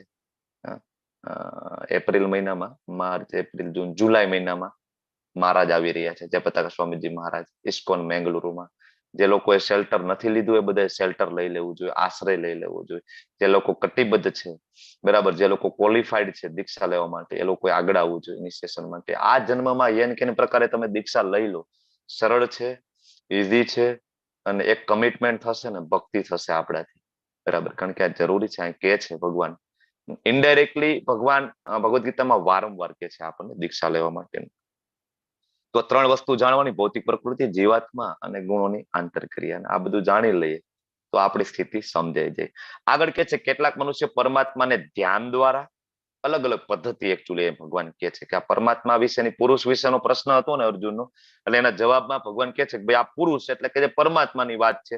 તો કેટલાક ધ્યાન દ્વારા, કેટલાક અન્ય કેટલાક જ્ઞાનોપાર્જન દ્વારા, અને કેટલાક નિષ્કામ કર્મ દ્વારા એને શોધવાનો પ્રયત્ન કરે છે. બરાબર, અલગ અલગ પદ્ધતિ. અષ્ટાંગ યોગી, જ્ઞાન યોગી અને કર્મયોગીની વાત થાય છે. પણ તમને બધાને તો 6ઠા અધ્યાયનો છેલ્લો શ્લોક યાદ છે કે નથી યાદ? કયો છેલ્લો છે? 6.47 શ્લોક બોલી જાવ. શું કીધું છે સાર? યોગો નામ અપી સર્વેક્ષામ મદ્ગતે નાન્મરાત્મનઃ શ્રદ્ધાવાન ભજતે યો મામ સમે યુક્ત તમો મતઃ. અરે બોલ, ખૂબ સરસ. જો આ બધા શ્લોકો યાદ કરવા જોઈએ, કંઠસ્થ કરવાની કોશિશ કરવી જોઈએ. 6.47 યોગી નામ અપી સર્વેષામ મદ્ગતે અંતરાત્મના શ્રદ્ધાવાન ભજતે યો મામ સમે યુક્તો તમો મતઃ. ભગવાન શું કે છે? બધા પ્રકારના યોગી હોય, અષ્ટાંગ યોગી હોય, જ્ઞાન યોગી હોય, અર્થ યોગી હોય, નિષ્કામ કર્મ યોગી હોય, વોટ શ્રેષ્ઠ એમાંથી કોણ છે? તો કે ભક્તિ યોગી કે છે. અહીંયા ભગવાન કે છે જો આવા અલગ અલગ બધા પ્રયત્ન કરતા હોય છે, કેટલા અલગ અલગ પ્રયત્ન, ઘણા બધા જ્ઞાનોપાર્જન કરે, જ્ઞાન મેળવે અને પરમ બ્રહ્મને પામવાની કોશિશ કરે. શ્રદ્ધાવાન વર્ગમાં એને લઈ શકાય. કેટલાય સાંખ્ય યોગની, બરાબર, 24 તત્વો જાણવાની કોશિશ કરે, અને ધીમે ધીમે એને ખબર પડે કે ના, 24 તત્વો સિવાયનું એક 25મું તત્વ છે, અને એનું નામ છે પરમાત્મા, કે જે અલ્ટિમેટ કંટ્રોલર છે. અને કેટલાક નિષ્કામ કર્મ યોગ, દાન કરે, પુણ્ય કરે, આ બધું કરીને સમજવાની કોશિશ કરે પરમાત્મા. પણ એ રસ્તા બહુ અઘરા છે. આ વિશે આપણે આગળ પણ જાણી ગયા છે. અને આ રસ્તા ઇનડાયરેક્ટ છે. ડાયરેક્ટ રસ્તો આપણે શું કામ ગ્રહણ ના કરવો જોઈએ? એટલે ભગવાન આ 2 પ્રકારના વર્ગની વાત કરે છે. એક તો જેને આધ્યાત્મિક જીવનમાં વિશ્વાસ છે, તો એ ધ્યાન દ્વારા પ્રાપ્ત કરે, જે સતયુગમાં શક્ય હતું. બીજું જ્ઞાન, સાંખ્ય યોગ એટલે જ્ઞાન, અને ત્રીજું કર્મયોગ. આ 3 પદ્ધતિથી પ્રાપ્ત કરવાની કોશિશ કરે. અને અમુક એવા નાસ્તિકો હોય છે કે જે સમજવાની ભાવનાથી આમ તો પર હોય છે, અને એવું જ્ઞાન પીરસે, નામ પોતાનું રાખી દે સદગુરુ. નામ શું રાખી દે? સદગુરુ. યુટ્યુબ ની અંદર લાંબા લચ લેક્ચરો હોય ઇંગ્લિશમાં, ફ્લુઅન્ટ ઇંગ્લિશ, આપણા જેવા તો એકવાર સાંભળે તો આકર્ષિત થઈ જાય, આહા મહારાજનું ઇંગ્લિશ બહુ સારું. આપણે ઇંગ્લિશમાં બોલ્યા શું એ ખબર નથી, પણ ઇંગ્લિશ જોરદાર હતું. અંદર શું બોલ્યા એ કઈ ખબર નથી, પલ્લે પડે નહીં, કારણ કે પોતાનો કન્સેપ્ટ જ ક્લિયર નથી. પૃથ્વી બચાવી છે, વૃક્ષો વાવવા છે, આ કરવું છે, તે કરવું છે, એ અલ્ટિમેટલી બધા સકામ કર્મ છે. બધા જ સકામ કર્મ છે. હું વિરોધી નથી, પૃથ્વીને ના બચાવવી જોઈએ, નદીને સાફ ના કરવી જોઈએ, એનો હું વિરોધી નથી, પણ એ બધું તો ઓટોમેટિક થાય. This is by product. તમે કોઈને કૃષ્ણ ભાવનામૃત આપો છો તો એ વ્યક્તિને તો ખબર પડી જશે કે વૃક્ષોની અંદર પરમાત્મા છે. એની મેળે જ એ વૃક્ષો કાપતો બંધ થઈ જવાનો છે. એને સ્પેશિયલી તમે ટ્રેનિંગ આપશો ના વૃક્ષો ના કાપવા જોઈએ, વૃક્ષો ના કાપવા જોઈએ, કોઈ દી નહીં માને. કૃષ્ણ ભાવનામૃત આપો, સમજાવો કે 84 લાખ યોનિઓમાં વૃક્ષો પણ છે ને એમાં પરમાત્મા સ્વરૂપે ભગવાન સ્વયં બિરાજમાન છે. તમે ને હું નાનો છોડવો કાપવો હોય છે ને તો એ મનમાં પ્રશ્ન થશે કે આ ના કરાય, આમાં ભગવાન સ્વયં બિરાજમાન છે. તો આ બધી બાય પ્રોડક્ટ છે. પણ આવા કહેવાતા સદગુરુઓ યુટ્યુબમાં, ફેસબુકમાં, ઇન્સ્ટાગ્રામમાં બહુ પ્રચલિત હોય છે. માણસો એનાથી આકર્ષિત થાય છે. વાય? જ્ઞાન નથી. આપણને શાસ્ત્ર વાંચવા નથી, એટલે આવા બધા માણસો આવી અને આપણને ભોળવી જાય છે. બરાબર? પછી ડાન્સ ઉપર ચડી ઓલા સ્ટેજ ઉપર ચડી ડાન્સ કરતા હોય શિવરાત્રી ઉપર. બરાબર ને? ઓળખો છો ને તમે બધા એમને? તો આવું બધું ચાલતું હોય છે. કળિયુગ છે, બચીને રહેવું જોઈએ. તો આવી બધી અલગ અલગ પદ્ધતિઓ છે. અલ્ટિમેટલી આ બધા નાસ્તિકો છે. પણ પ્રભુના જે ભક્તો છે ને એની આધ્યાત્મિક સમજણ જોરદાર હોય છે. બરાબર? એટલે આ બધામાં ફસાતા નથી. આગળ ભગવાન 26મા શ્લોકમાં કહે છે કે એવા લોકો છે કે જેઓ આધ્યાત્મિક જ્ઞાનના જાણકાર હોતા નથી. આપણા જેવાની વાત છે. આમ તો અહીંયા આધ્યાત્મિક જ્ઞાન આપણને બહુ કઈ છે નહીં. બરાબર? તો જ્ઞાન યોગની ખબર નથી, અષ્ટાંગ યોગની ખબર નથી, નિષ્કામ કર્મ યોગનું જ્ઞાન નથી, તો ભગવત પ્રાપ્તિ નહીં થાય. અથવા જે લોકો વૃદ્ધ છે, બરાબર, જે લોકોને લખવાની ટેવ નથી, બરાબર, જે લોકોની રીડિંગની પણ બહુ હેબિટ નથી, કેટલાય સમયથી રીડિંગ છૂટી ગયું, અથવા તો જે લોકો અભણ છે, વાંચતા જ નથી આવડતું, શું કરવું? તો એ લોકોને ભગવત પ્રાપ્તિ ના થાય. ભગવાન કે નહીં, એવું થોડી છે. એવા લોકો છે આધ્યાત્મિક જ્ઞાનના જાણકાર નથી હોતા, પણ એને શું કરવાનું? તો કે અન્ય લોકો પાસેથી પરમ પુરુષ વિશે શ્રવણ કરવાનું. પરમ પુરુષ કોણ છે? ઈશ્વર, પરમ, કૃષ્ણ. કોણ છે? કૃષ્ણ. ભગવાન કોણ છે? એતે ચાંચકલા પુંસ કૃષ્ણસ્તુ ભગવાન સ્વયં. કોણ છે? સ્વયં કૃષ્ણ ભગવાન છે. અને એ જ ભગવાન 7.7 આવીને તો છડે ચોક કહી દે છે, ડંકાની ચોટ ઉપર, મત પરતર ન અન્યત કિંચિદ અસ્તિ ધનંજય. હે ધનંજય, તું જાણી લેજે મારાથી શ્રેષ્ઠ એવું કોઈ તત્વ છે જ નહીં. બ્રહ્માજી પણ નહીં, શિવજી પણ નહીં, વિષ્ણુજી પણ નહીં. મારાથી શ્રેષ્ઠ એવું કોઈ તત્વ નથી. હું કૃષ્ણ છું, બધું મારામાંથી આવે છે.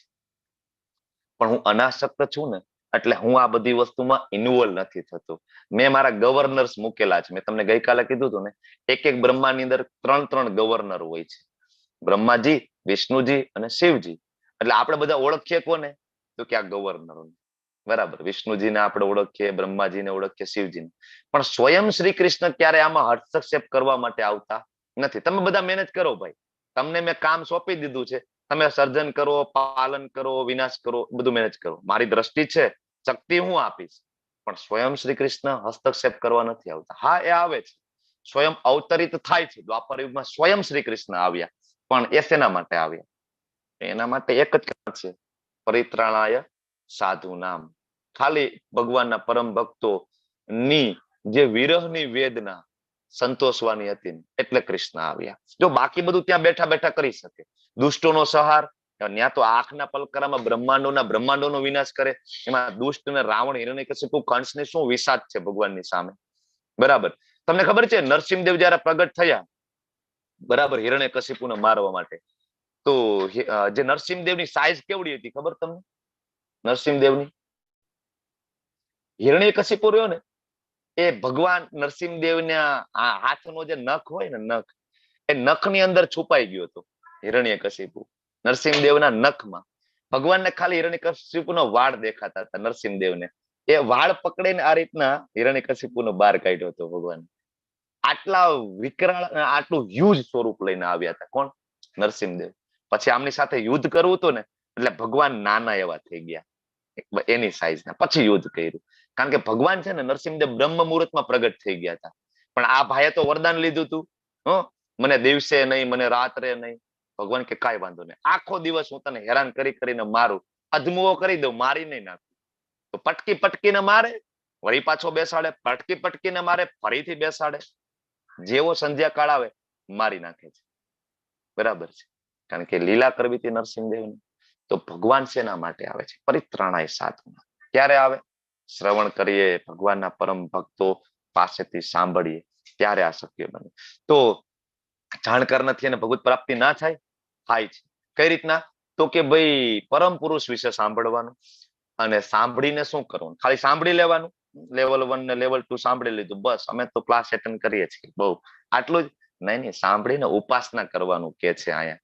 ઉપાસના એટલે પૂજા, મંગલા આરતી કરવી, ભોગ લગાડવાનો, બધા કામમાં સેન્ટરમાં કૃષ્ણને રાખવાના, ઉપાસના કરવા લાગે. અને આ લોકો પણ અધિકારી પુરુષો પાસેથી સાંભળીને શ્રવણ કરવાની વૃત્તિ ધરાવતા હોય. કેવી વૃત્તિ હોવી જોઈએ? આપણી વૃત્તિ કેવી છે? યુટ્યુબ ની અંદર બધાના વિડીયો જોવાના. આનોય વિડીયો જોઈશું, આનોય વિડીયો જોઈશું, ઓનોય જોઈશું. ખબર જ નથી પરંપરામાં છે નથી, બીજી પરંપરા છે કે શું છે, ખબર જ નથી. આપણી વૃત્તિ કેવી છે? જે આવે જોઈ લેવાનું, પછી આપણે કન્ફ્યુઝ ના કન્ફ્યુઝ.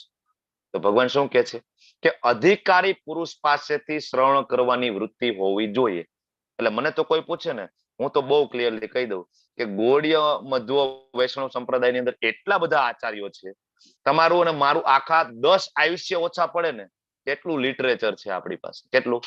આપણા 10 આયુષ્ય 100 વર્ષ, કદાચ 1000 વર્ષ ઓછા પડે ને તો પણ આપણે આપણા સદ ગોસ્વામી ગણ, શીલ પ્રભુપાદજી, બરાબર, આપણી પરંપરા આખી ગૌડીય મધ્વ વૈષ્ણવ સંપ્રદાય ચૈતન્ય મહાપ્રભુ જે આપીને ગયા છે ને, ગ્રંથોનું પઠન આપણે કરી શકીએ એમ નથી. આટલું બધું છે, એટલા બધા લેક્ચર અવેલેબલ છે, ઓડિયો વિડીયો તમે માગો એ તમને આચાર્યના લેક્ચર હું તમને આપી શકું. શીલ પ્રભુપાદજીના એટલા બધા લેક્ચર છે, આપણું જીવન નીકળી જાય સાંભળીને. તો શું કામ બીજે ફાફા મારવા છે? વાય? કારણ કે એનાથી કન્ફ્યુઝન સિવાય બીજું કઈ થવાનું નથી. એટલે અહીં કે છે કે અધિકારી પુરુષ પાસેથી શ્રવણ કરવાની વૃત્તિ હોવી જોઈએ. અને આવી જો વૃત્તિ હશે ને તો જન્મ તથા મૃત્યુના માર્ગને પાર થઈ શકાય. એટલે આ શ્લોક છે ને એ આધુનિક સમાજને લાગુ પડે. કારણ કે આધુનિક સમાજમાં શું છે? આધ્યાત્મિક જ્ઞાન નામે ઝીરો. કોઈ સ્કૂલમાં જ્ઞાન આપે છે આધ્યાત્મિક જ્ઞાન આત્મા પરમાત્મા વિશેનું? નથી. બરાબર. તત્વજ્ઞાન કોઈ આપે છે? નથી. કહેવાતા વિદ્વાનો બજારમાં ફરે છે ને એને તત્વજ્ઞાનના નામે મીંડું જ છે. ભલે એની નામની આગળ શાસ્ત્રી લગાડે છે કે ભાઈ શાસ્ત્રી ફલાણા ઢીકણા, ખબર જ નથી ભગવાન કોણ છે. તો એક જ વસ્તુ ઉપર અહીં ભાર આપ્યો છે આ શ્લોકમાં. શું? શ્રવણ. અને આ શ્રવણ આપણને શીખડાવવા માટે સ્વયં શ્રી કૃષ્ણ કળિયુગમાં પ્રગટ થાય છે. બહુ દુઃખની વાત છે. આમ જોઈએ ને ખુશીની વાત છે, ભગવાન આવે છે, પણ દુઃખની પણ વાત છે કે દ્વાપર યુગમાં કહીને ગયા આપણને બધાને ભગવદ ગીતા, પણ આપણે એને ફોલો ના કર્યું ને તો ભગવાનને સ્વયં આવવું પડ્યું. આ કાદવ કીચડ, આ મળમૂત્ર વાળી જગ્યા, આ પૃથ્વી, આ નાશવંત જગ્યા ઉપર સ્વયં ચૈતન્ય મહાપ્રભુ સ્વરૂપે એમને પ્રગટ થવું પડ્યું અને એને લીલા કરવી પડી. કોના માટે? આપણા માટે. આપણે શરમ આવી જોઈએ કે ભગવાનને આપણા માટે આવવું પડે છે. આગળ કઈ ગયા હતા તો આપણે ફોલો ના કર્યું એટલે ભગવાનને આવવું પડ્યું ને. બરાબર. સ્વયં ચૈતન્ય મહાપ્રભુ આવે છે અને શું કે છે? શ્રવણ કરો. શેનું? દિવ્ય ધ્વનિ. કયો દિવ્ય ધ્વનિ? હરે કૃષ્ણ કૃષ્ણ કૃષ્ણ હરે હરે, હરે રામ રામ રામ હરે હરે. જયારે મહામંત્રનો નાદ થતો હોય ને એમાં જોડાઈ જવાનું, બે હાથ ઊંચા કરીને. જયારે પણ નાદ થતો હોય ગમે ત્યાં સાંભળો, હાથ ઊંચા કરીને તરત શરણાગતિ જોડાઈ જવાનું. આ ટેવ પાડવાની આપણે બધાએ. બરાબર છે. તો આનાથી શું થાય? સ્થિતિ બદલાઈ જશે ધીમે ધીમે. આપણી અધિકારી પુરુષ પાસેથી શ્રવણ કરીશું. નિત્યમ ભાગવત સેવયા. હવે આ જે છેલ્લા શ્લોક છે ને 27 થી 35, ભગવાન જ્ઞાન ચક્ષુની વાત કરે છે કે કોને આ દેખાય? આ જે આત્મા પરમાત્મા વાળું જ્ઞાન છે એ કોણ જોઈ શકે છે, સમજી શકે છે? તો ભગવાન કહે છે કે હે ભરતવંશીમાં, એકચ્યુઅલી અહીંયા પ્રિન્ટિંગ મિસ્ટેક છે, હે ભરતવંશીઓમાં શ્રેષ્ઠ, એમ જાણી લે કે ચલ તથા અચલ, જે કઈ તને અસ્તિત્વમાં દેખાય છે ને ભાઈ, ચલ હોય કે અચલ. ચલ અચલમાં તો ખબર પડે ને તમને, એમ તો ડિટેલમાં જવાની જરૂર નથી. શું થાય ચલ અચલ? ચલો તમે જ કહી દો. ચલ અચલ એટલે શું? સ્થાવર અને જંગમ. સ્થાવરમાં શું આવે? અને જંગમમાં શું આવે? બોલો. જીવો બધા જે આવે પ્રભુજી ચલ એટલે ચર ચાલી કહેવાય. શકે એવા બધા જીવ. ચાલી શકે એ ચલ. ગતિશીલ ને ચાલી શકે અગતિશીલ. એવા. બરાબર છે. ચલ એટલે ચાલી શકે, ચર એટલે જેને ચરાવવા લઈ જવા પડે એ બધા. ચાલી શકે. હા. હા, ચરાવવા જેને લઈ જવા પડે બધા ચર કહેવાય. આવી રીતના યાદ રાખી શકાય. ચલ ચાલી શકે એ રીતના યાદ રાખી શકાય. બરાબર. જેમાં જીવ છે, પશુ પક્ષી પ્રાણી હોય બધા ચલ, અને અચલ એટલે જે સ્થિર છે, વૃક્ષ ટેકરી પર્વત, આ બધું જ જે કઈ છે ને, યસ વનસ્પતિ, ભૌતિક પ્રકૃતિ, અને એમાં એક પરાશક્તિ એડ થાય છે. બસ આનો સહયોગ છે. ભગવાન શું કે છે? જે કઈ તને અસ્તિત્વમાં દેખાય ને એ બધું કાર્યક્ષેત્ર એટલે કે શરીર અને ક્ષેત્રજ્ઞ આત્મા અને પરમાત્માના સહયોગ સિવાય કાંઈ છે નહીં. અહીંયા કાર્યક્ષેત્ર એટલે શરીર, અને અહીંયા કાર્યક્ષેત્ર એટલે પ્રકૃતિ પણ થાય. મેં કીધું તું ને કે પ્રકૃતિમાં જ આ શરીર આવે છે. એટલે ઘણા બધા શ્લોક વાંચીને કન્ફ્યુઝ થાય કે કાર્યક્ષેત્ર એટલે શરીર અને ક્ષેત્રજ્ઞ એટલે આત્મા અને પરમાત્મા. તો આ શરીર, આત્મા અને પરમાત્મા કઈ રીતના વૃક્ષ બની જાય? આવું આપને કન્ફ્યુઝન થઈ જાય. પણ ત્યાં કાર્યક્ષેત્ર એટલે શરીર, ને શરીર એટલે પ્રકૃતિ પણ અર્થ થાય છે. અને પ્રકૃતિ શેમાંથી બને? પંચમહાભૂતમાંથી. અને પંચમહાભૂતમાંથી બને ને ટેકરી, વૃક્ષો. બરાબર. તો આ બધું આમાંથી બને છે. આગળ વધીએ. ઓકે, હલન ચલન વાળા અને હલન ચલન વગરના. જો કેટલું સરળ, એટલી સ્લાઇડ આપણને ઈઝી બનાવી દીધી હોય ને કે કોઈ દી ખબર ના હોય, શબ્દ ના સાંભળે એને ખબર પડે. હલન ચલન વાળા, હલન ચલન વગરના. બરાબર. તો સમજાવવાનો કેટલો પ્રયત્ન કરે છે. તમે જો ઇસ્કોન મેંગલોર થી જે સ્લાઇડો આવે છે કે બિલકુલ જ્ઞાન ના હોય ને તો એ લોકો ભગવદ ગીતા સમજી જાય, એક બે વખત આવે એટલે. આગળ કે છે જે મનુષ્ય પરમાત્માને સર્વ શરીરમાં જોવે છે, આત્માની સાથે જ રહેલા, બધામાં કોણ? તો કે પરમાત્મા. અને જે એમ સમજે કે આ નશ્વર શરીરમાં રહેલ ન તો આત્મા ન તો પરમાત્મા ક્યારે નષ્ટ થાય, એ વાસ્તવમાં સત્યને જુએ છે. વાસ્તવિક દ્રષ્ટા કોને કહેવાય છે? સાચો જ્ઞાની કોણ છે? કે બધા શરીરની અંદર એક સોલ છે અને બીજું એક સુપર સોલ છે. ભગવાન એ અવિનાશી છે અને એમ એના શક્તિનો જે અંશ છે ને એ પણ અવિનાશી છે. આવું જાણે છે. આ બીજા અધ્યાયના 20મા શ્લોકમાં ભગવાને આપણને સમજાયું. ન જાયતે મ્રિયતે વા કદાચિન નાયમ ભૂત્વા ભવિતા વા ન ભૂય અજો નિત્ય શાશ્વતોયમ પુરાણો ન હન્યતે હન્યમાને શરીરે. ત્યાં પણ કીધું તું ને કેવું છે? અજો, જન્મ નથી, મરતો નથી કોઈ દિવસ. તો ભગવાન આયા જ કે છે મરતો નથી. આગળ બીજા અધ્યાયમાં એ પણ કીધું હતું, નૈનમ છિંદંતી શસ્ત્રાણી નૈનમ દહતિ પાવક ન ચૈનમ ક્લેદયંત્યાપો ન શોષયતિ મારુત. સાચો જ્ઞાની કોણ છે? તો એ જાણે છે. બરાબર. શું શું જાણે છે? તો કે 3 વસ્તુને જાણે છે. એક તો આ શરીર, એક આ શરીરનો સ્વામી એટલે કે આત્મા, અને એક એનો મિત્ર અને બધાનો સ્વામી એટલે કે પરમાત્મા. આ ત્રણેયને જોવે છે. ક્યારે આ બધું જ્ઞાન પ્રાપ્ત થાય? તો કે સાચો સત્સંગ થાય, ભગવત કૃપા થાય, તો જ આ વસ્તુ જાણી શકાય છે કે વ્યક્તિગત આત્મા અને ભગવાન એ બે જુદા જુદા છે. તો આને વાસ્તવમાં વાસ્તવદર્શી કહેવાય છે, દીર્ઘ દ્રષ્ટિ કહેવાય છે. બરાબર. પણ કેવી રીતના શક્ય બને? મેં કીધું એમ કે સંગ થવો જોઈએ. સંગ ક્યારે થાય? તો કે ઈચ્છા કરીએ, ખાલી ઈચ્છા કરીએ તો બાકીનું છે ઓટોમેટિક થાય. એટલે વાસ્તવિક દ્રષ્ટા છે. ત્રણેય વસ્તુ જોવે, શરીર, આત્મા અને પરમાત્મા. આગળ કે છે જે મનુષ્ય પરમાત્માને સર્વત્ર તથા જીવ માત્રમાં સમાન રૂપે હાજર રહેલા જુએ છે ને એ પોતાના મનથી પોતાને અધપતિત કરતો નથી. જે કઈ માથાકૂટ છે ને ભાઈ, એ કેની માથાકૂટ છે? મનની. મગજમારી ક્યાં ચાલે છે? મન. 84 લાખ યોનિઓમાં મોકલે છે કોણ? મન. પાપ કર્મ કરાવે કોણ? મન. પુણ્ય કર્મ કરાવે કોણ? મન. મગજમારી બધી આ જ છે. રોડ ઉપર જઈએ છીએ, સુંદર મજાની સ્ત્રી, સુંદર મજાની માતાજી જોઈએ છીએ, અને મનમાં કામ ભાવ ઉત્પન્ન થાય, ભોગવવાની ઈચ્છા ઉત્પન્ન થાય. બરાબર. શું કામ આવું થયું ભાઈ? મનમાં આવો વિચાર આવ્યો? તો કે એની અંદર પરમાત્માના દર્શન ના થયા આપણને. બાકી જો એ ખબર હોત ને કે એની અંદર એ પરમાત્મા છે અને મારા કૃષ્ણના અંશ છે, બરાબર, અને અમે અમારા બધાના પિતા છે, કોમન છે, અને એનું નામ છે કૃષ્ણ, જો એની અંદર પરમાત્મા દેખાય ને તો એ વિકાર મનમાં આવે નહીં. બરાબર. બહાર જાય અને વૃક્ષોનું નિકંદન આપણે બધા કાઢી નાખીએ છીએ.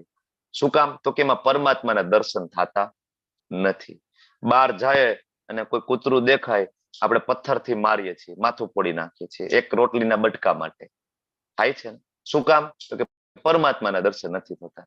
એટલે જે કઈ માથાકૂટ છે આટલું જ છે કે જીવ માત્રમાં સમાન રૂપે જો પરમાત્માના દર્શન થાય ને તો આ મન એ પોતાનું અધપતન નહીં કરાવે. મન કઈ રીતના અધપતન કરાવે મેં કીધું એમ, કામ, ક્રોધ, લોભ, મોહ, વાસના, ઈર્ષા, દ્વેષ, સ્વાર્થ, આ બધું ત્યારે જ થાય કે સામેવાળી વ્યક્તિમાં તમને પરમાત્માના દર્શન થતા નથી. એટલે તમે એને શત્રુ માનો છો, તમારો વિરોધી માનો છો, તમે ભોગવવાની ઈચ્છા રાખો છો એટલા માટે.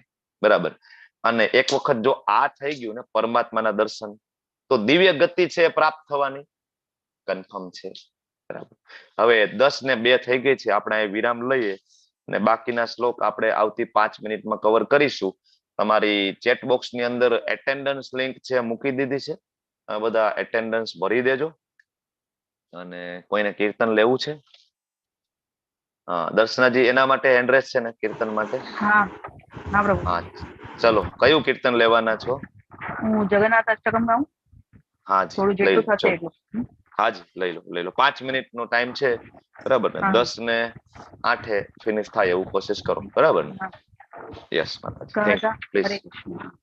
કદાચિત કાલિંદે તટ વિપિન સંગે તરલો મુદા ભીરે નારી વદન કમલાસ્માદિ મધુપહા રમાતંગો બ્રહ્મા મરપતિ ગણેશાચિત પદો જગન્નાથ સ્વામી નયન પથગામી ભવતુ મે ભુજે સર્વે વેણું શિરસि પીછમ કટિતટે દુકૂલં નેત્રાંતે સહચર કટાક્ષં વિદધતે તદા શ્રીમદ વૃંદા વનવસતિ લીલા પરિચયો જગન્નાથ સ્વામી નયન પથગામી ભવતુ મે મહાંબોધરે ધીરે કનક રુચિરે નીલ શિખરે વસંતાસાદાંતઃ સહેજ બલભદ્રેણ બલિના સુભદ્રા મધ્યસ્થઃ સકલ સુરસેવાવતરધો જગન્નાથ સ્વામી નયન પથગામી ભવતુ મે કૃપાકારવારઃ સજલ જલદશ્રેણી રુચિરો રમાવાણી રામઃ પુરદ અમલ કંકરુમુખ સુરેન્દ્રેરારાધ્યઃ શ્રુતિગણશિખા ગીત ચરિતો જગન્નાથ સ્વામી નયન પથગામી ભવતુ મે રથારૂઢો ગચ્છन् પથિ મિલિત ભૂદેવ પટલે સ્તુતિવ્રાજુભાવં प्रतिपदमुपाकर्ण्य सदयः दया सिन्धु बन्धुः सकल जगतां सिन्धु सुतया जगन्नाथ स्वामी नयन पथगामी भवतु मे परं ब्रह्मा पीडः कुवलय दलोत्फुल्लनयनो निवासी नीलान्द्रौ निहित चरणो नन्त शिरसि रसानन्दे राधा સરસ વપુરાલિંગન સુખો જગન્નાથ સ્વામી નયન પથગામી ભવતુ મે નવૈયાચે રાજ્યમ ન ચ કનકમાણિક્ય વિભવમ ન યાચેહં રમ્યામ सकल जनतानां वरवधूं सदा काले काले प्रमथपतिना गीत चरितो जगन्नाथ स्वामी नयन पथगामी भवतु मे हर त्वं संसारं द्रुततरमतारं सुरपते हर त्वं पापानां विततिम अपरां यादवपते अहो दीनेनाथे निहित चरणो निश्चितमिदं जगन्नाथ स्वामी नयन पथगामी भवतु मे जगन्नाथ अष्टकं पुण्यं यः पठेत प्रयतः शुचिः सर्व पाप विशुद्धात्मा विष्णु लोकम स गच्छति इति श्रीमद् शंकराचार्य विरचित जगन्नाथ अष्टकम संपूर्णम। हरे कृष्णा।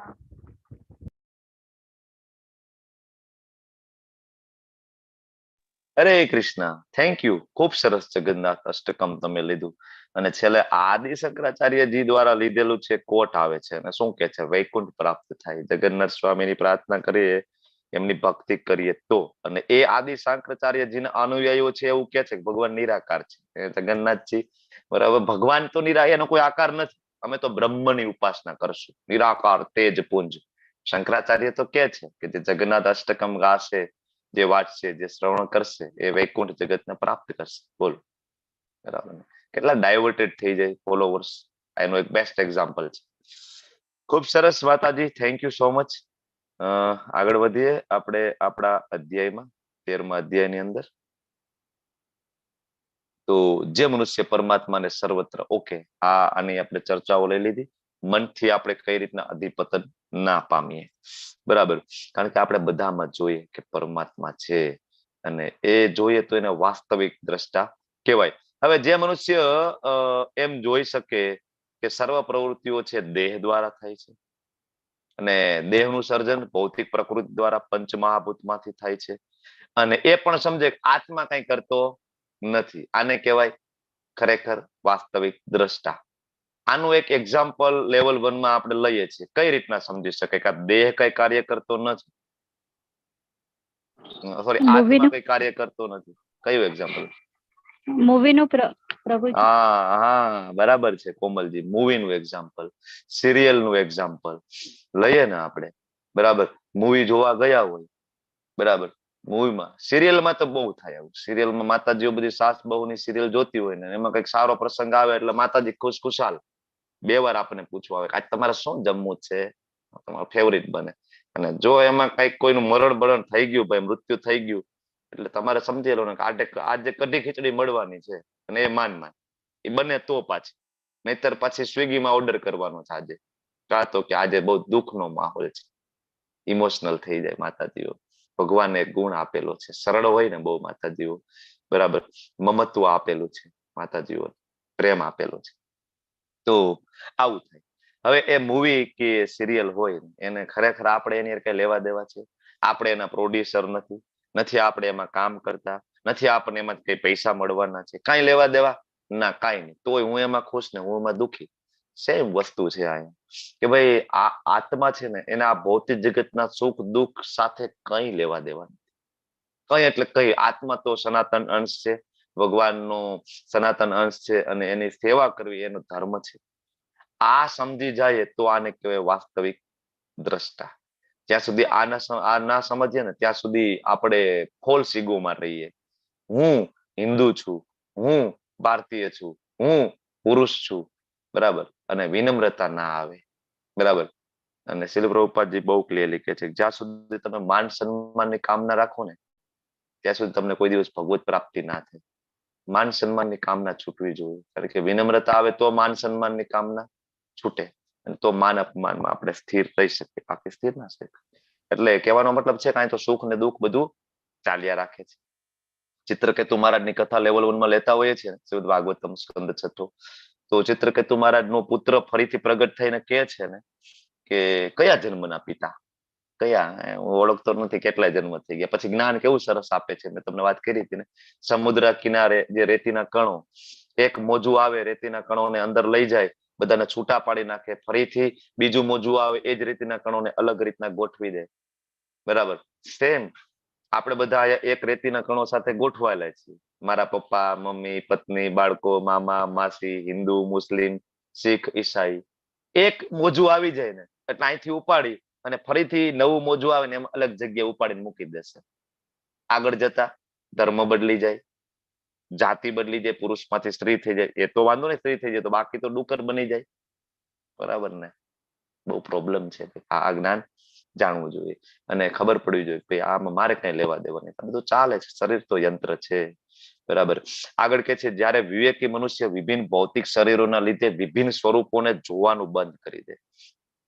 ભૌતિક શરીરો, બરાબર, અલગ અલગ જે શરીર પ્રાપ્ત થયા, કોઈને હરણનું શરીર પ્રાપ્ત થયું, કોઈને સ્ત્રીનું શરીર પ્રાપ્ત થયું, કોઈને કીડી મકાનું, બરાબર, કીડી મકોડાનું શરીર પ્રાપ્ત થયું. આને વિભિન્ન સ્વરૂપોને જોવાનું બંધ કરી દે તો શું જોવે? તો કે બધામાં એક જ, કોણ? પરમાત્મા, બધાની અંદર આત્મા. બરાબર, તો વિભિન્ન અલગ અલગ જોવાનું બંધ કરી દે અને જીવો કેવી રીતે સર્વત્ર વિસ્તરેલા છે, સર્વત્ર એટલે કે બધામાં પરમાત્મા છે, તો એ બ્રહ્મ જ્ઞાન પામે છે. એટલે જોવાનું બંધ કરી દે એટલે એનો મતલબ ને આંધળો થઈ જાય. ના, આંધળો ગુફામાં વયો ગયો, જોવાનું બધું બંધ કરી દીધું. અહીં કીધું છે વિભિન્ન શરીરોને જોવાનું બંધ કરી દેવાનું. કઈ રીતના વિભિન્ન શરીરોને જોવાનું બંધ કરી? ગુફામાં વયા જાય, જંગલમાં વયા જાય, કોઈ શરીરને જોવા જ નહીં. એ અર્થ જ નથી. ઘણા બધા આવા અર્થઘટનને આપે છે આપવા વાળા. બરાબર, જેને જિંદગીમાં કોઈ દી કૃષ્ણની સામે મસ્તક નથી નમાયું ને, આવા માણસોની ભગવદ ગીતા ફરે છે બજારમાં. તમે વિચાર કરો કે એમાં શું એને ભાવાર્થ આપ્યા છે અને શું એને અનુવાદ લખ્યા હશે. બરાબર, ધળ માથા વગરના, કઈ લેવા દેવા જ ના હોય, પોતાના મત મુજબ ટીકાઓ લખેલી હોય છે. તો બધામાં પરમાત્મા જુએ તો પરમ જ્ઞાન થાય.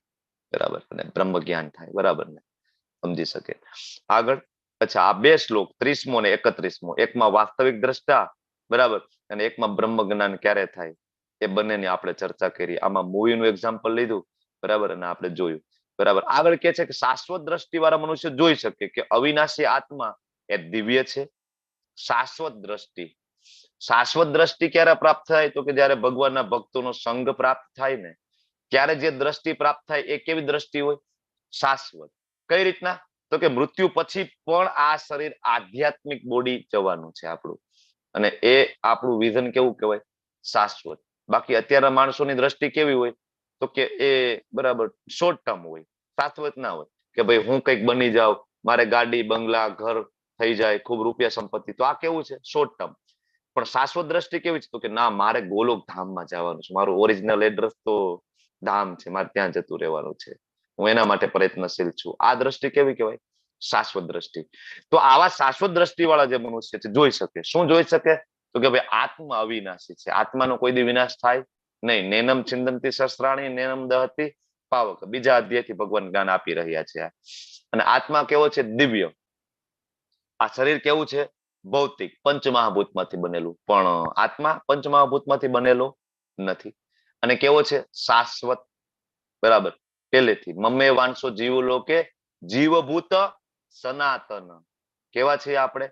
શાશ્વત છીએ અને પ્રકૃતિના ગુણોથી પરે છે. એટલે આ શ્લોક ઉપરથી આપણને ખબર પડે કે આત્મા દિવ્ય છે, શાશ્વત છે, અવિનાશી છે. પેલાય હતો, અત્યારે છે, આગળ રહેશે. કોઈ દિવસ પરમાત્મા નહીં બની શકે, નેવર. કોઈ દિવસ કોઈ પણ જીવ, કોઈ પણ આત્મા એ ભગવાન બની શકતો નથી. અહીં લખેલું છે. નહીતર અહીંયા શાશ્વત શબ્દ ના લખે ને ભગવાન. શાશ્વત શું કામ કીધું છે? કારણ કે પેલા આત્મા હતો, અત્યારે આત્મા છે, આગળ આત્મા છે. નહીતર એવું લખે ના, પેલા એ પરમાત્મા હતો અને હવે અત્યારે આત્મા બની ગયો છે, આગળ આત્મા એ શાશ્વત નથી, કાં તો કે પરમાત્મા બની જશે. આવું લખેલું હોવું જોઈએ, પણ આવું કે ભગવદ ગીતામાં જ્ઞાન છે જ નહીં. ભગવાન બહુ ક્લિયર લખે છે કે હું ને તું જુદા છીએ. બરાબર, હે અર્જુન, ભૌતિક શરીર સાથે સંપર્ક હોવા છતાં આત્મા કશું કરતો નથી કે તેનાથી લિપ્ત થતો નથી. ફરીથી એ જ એક્ઝામ્પલ, કયું? મૂવી વાળું, સિરિયલ વાળું, કે શરીરમાં છીએ બરાબર, સંપર્કમાં છે છતાં આત્મા કશું નથી કરતો. આત્માને આ કોઈ વસ્તુ સાથે લેવા દેવા છે નહીં. જે કઈ જન્મ થાય છે, મૃત્યુ થાય છે, તો કર્મના કારણે થાય છે. આગળ આકાશમાં જો કે સર્વવ્યાપી, આકાશ સર્વ, અહીંયા ભગવાન ઉદાહરણ આપે છે આકાશનું. સર્વવ્યાપી છે છતાં પોતાની સૂક્ષ્મ પ્રકૃતિના કારણે કોઈ પણ વસ્તુથી આકાશ લિપ્ત ના થાય. આકાશની અંદર હવા હોય. શીલ પ્રભુપાદજી ભાવાર્થમાં હવાને અનુસંધાને આપણને સમજાવે છે. જો હવા પાણીમાં મળે તોય જુદી રહે, પાણીથી લેપાઈ ના જાય. કાદવમાં રહીએ તોય હવા જુદી રહે, ઇવન મળમાં તો પણ જુદી રહે. બરાબર, તો એ મિક્સ ના થાય. એવી રીતના સેમ આ જીવ છે, અલગ અલગ શરીરો પ્રાપ્ત કરે છે છતાં એની સૂક્ષ્મ પ્રકૃતિના કારણે એ હંમેશા અલિપ્ત રહે છે. હવે આ બધું છે ને ભૌતિક આંખે જોવાનું જનરલી શક્ય હોતું નથી. એના માટે જ્ઞાન ચક્ષુની જરૂર પડે. એટલા માટે આ છેલ્લા શ્લોક છે બધા શેના છે? જ્ઞાન ચક્ષુના છે, કે આપણે જ્ઞાન ચક્ષુ ડેવલપ કરીએ એના માટેના છે. એટલે એવી રીતે બ્રહ્મ દ્રષ્ટિમાં સ્થિત, આગળ જોયું ને શાશ્વત દ્રષ્ટિ, બ્રહ્મ દ્રષ્ટિ, દિવ્ય દ્રષ્ટિ, એમાં સ્થિત આત્મા જે છે એ શરીરમાં અવસ્થિત છે છતાં શરીરથી લિપ્ત થતો નથી. નમામ કર્માણી લિંપંતી ન મે કર્મ ફલે સ્પૃહા. ભગવાને આગળ કીધું છે કે જો તમે જાણી લો ને કે નમામ કર્માણી લિંપંતી, મને કોઈ કર્મનું બંધન નથી, મને કોઈ કર્મ ફળની આશા નથી, તો શું થાય? તો કે જે છે યો મામ અભિજાનાતિ, આવી રીતના કોઈ મને જાણે, કર્મ ભિન્ન સબધ્યતે, એને કર્મના બંધન થતા નથી. આગળ કે છે ભારત જેવી રીતે એકલો સૂર્ય સમગ્ર બ્રહ્માંડને પ્રકાશિત કરે છે, એવી રીતે શરીરમાં રહેલો એક આત્મા સમગ્ર શરીરને ચેતનાથી પ્રકાશિત કરે છે. એક નાનો એવો આત્મા વાળના અગ્રભાગના 10,000 નો ભાગ એટલો નાનો એવો સૂક્ષ્મ આત્મા હૃદયમાં રહે છે, છાતીમાં રહે છે, છતાં પણ પગના અંગૂઠામાં બરાબર ચૂટકી ભરો તો તરત મગજને ખબર પડે, ઓન ધ સ્પોટ ખબર પડી જાય. કાંટો વાગે, ચાલતા ચાલતા કાંટો વાગે, ઓન ધ સ્પોટ ખબર પડી જાય. બરાબર, સૂર્યનું એક્ઝામ્પલ આપીને ભગવાન સમજાવે છે કે આખા એક બ્રહ્માંડની અંદર એક સૂર્ય છે, છતાં એ પ્રકાશ સ્વરૂપે બધે બરાબર સર્વત્ર છે. તમે કોઈને પૂછો અમેરિકામાં તો કે સૂર્ય છે, તો કે હા અમારી ઉપર છે, ત્યાં દિવસ હોય. તો આપણે કહીએ તો કે હા અમારે સૂર્ય છે, અમારી ઉપર છે, અહીંયા છે, ત્યાં છે. આપણે એમ કહીએ હા અમારે છે. આપણે લાગે જુદા જુદા છે સૂર્ય, પણ એ એક જ છે સર્વત્ર એના પ્રકાશ દ્વારા. બરાબર, હાજરીનો પુરાવો છે. એટલે જેમ પ્રકાશ છે સૂર્યની હાજરીનો પુરાવો છે, એમ આ જે ચેતના જે છે એ આત્માની હાજરીનો પુરાવો છે. બરાબર, આત્મા નીકળી ગઈ તો ચેતના ગાયબ. કોઈ ડેડ બોડી પડ્યું એને તમે બાજુમાં જઈને ચીટિયા ભરો તો કઈ રિસ્પોન્સ આપવાનું છે? નહીં આપે. પણ જીવન શરીરમાં ચીટિયા ભરો તો થામે બીજા 2 ચીટિયા ભરી લે, આપણને રિસ્પોન્સ તો આપે ને. બરાબર, આગળ જે મનુષ્ય જ્ઞાનના નેત્રોથી, જ્ઞાન ચક્ષુની વાત છે, ક્ષેત્ર ક્ષેત્ર અંતરમ જ્ઞાન ચક્ષુષા, કે જ્ઞાનના નેત્રોથી શરીર તથા શરીરના જ્ઞાતાની વચ્ચેનો ભેદને જુએ છે. શેનો ભેદ જોવાનો છે? તો કે કાર્યક્ષેત્ર અને ક્ષેત્રજ્ઞ, આના વિશેનો ભેદ જુએ છે. ભૌતિક પ્રકૃતિના બંધનમાંથી મુક્ત થવાની પ્રક્રિયાને પણ જુએ છે. ભૌતિક બંધનમાંથી મુક્ત થવાની પ્રક્રિયા એટલે કે 8 થી લઈને 12 શ્લોકો જેને ભગવાને જ્ઞાન તરીકે આપણને સમજાવ્યા. બરાબર, કે જે સમજીને જ્ઞાનના નેત્રો આપણને પ્રાપ્ત થાય. બરાબર, તો આને કોઈ જાણે છે તો એ પરમ ધ્યેયની પ્રાપ્તિ કરે છે. પરમ ધ્યેય એટલે કોણ? તો કે પરમ પુરુષ શ્રી કૃષ્ણની સેવા કરવી. બરાબર, શ્રવણ કરવાથી આપણને ખબર પડે, જળ ચેતનનો તફાવત આપણને ખબર પડે.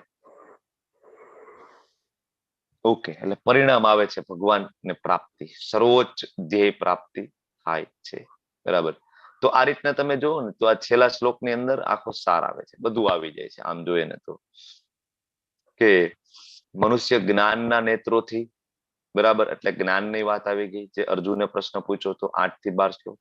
બરાબર, પછી શરીર એટલે કે કાર્યક્ષેત્ર, પછી શરીરના જ્ઞાતા એટલે કે ક્ષેત્રજ્ઞ, ક્ષેત્રજ્ઞ, અને બીજા જ્ઞાતા તો કે પુરુષ, અને શરીર તો કે પ્રકૃતિમાંથી આવે છે. એટલે ચારેય પ્રશ્નના જવાબ આવ્યા છે, પ્રકૃતિ, પુરુષ, ક્ષેત્ર, ક્ષેત્રજ્ઞ.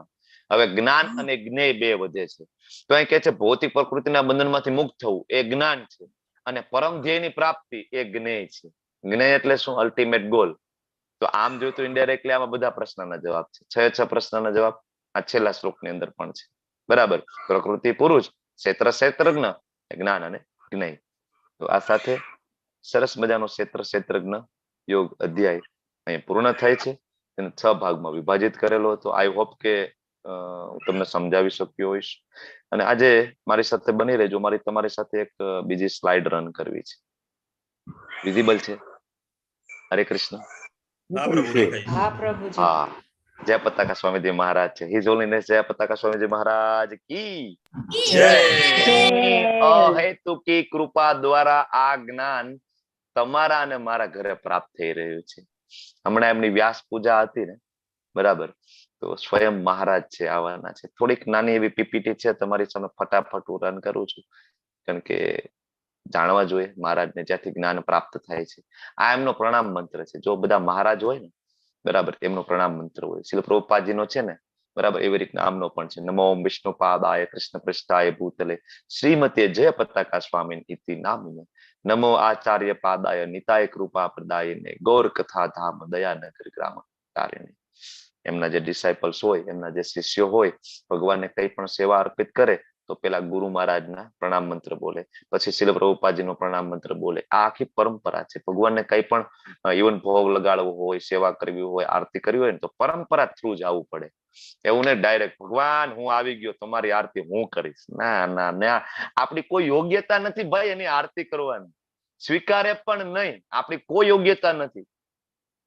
તો યોગ્ય ચેનલ થ્રુ જ આવવું પડે. સામાન્ય ધારાસભ્યને મળવું હોય ને, તો એના પટાવાળાના ખિસ્સામાં પૈસા મૂકવા પડે. ભાઈ મીટિંગ નું કઈક અરેન્જમેન્ટ કરાવી દે ને ભાઈ.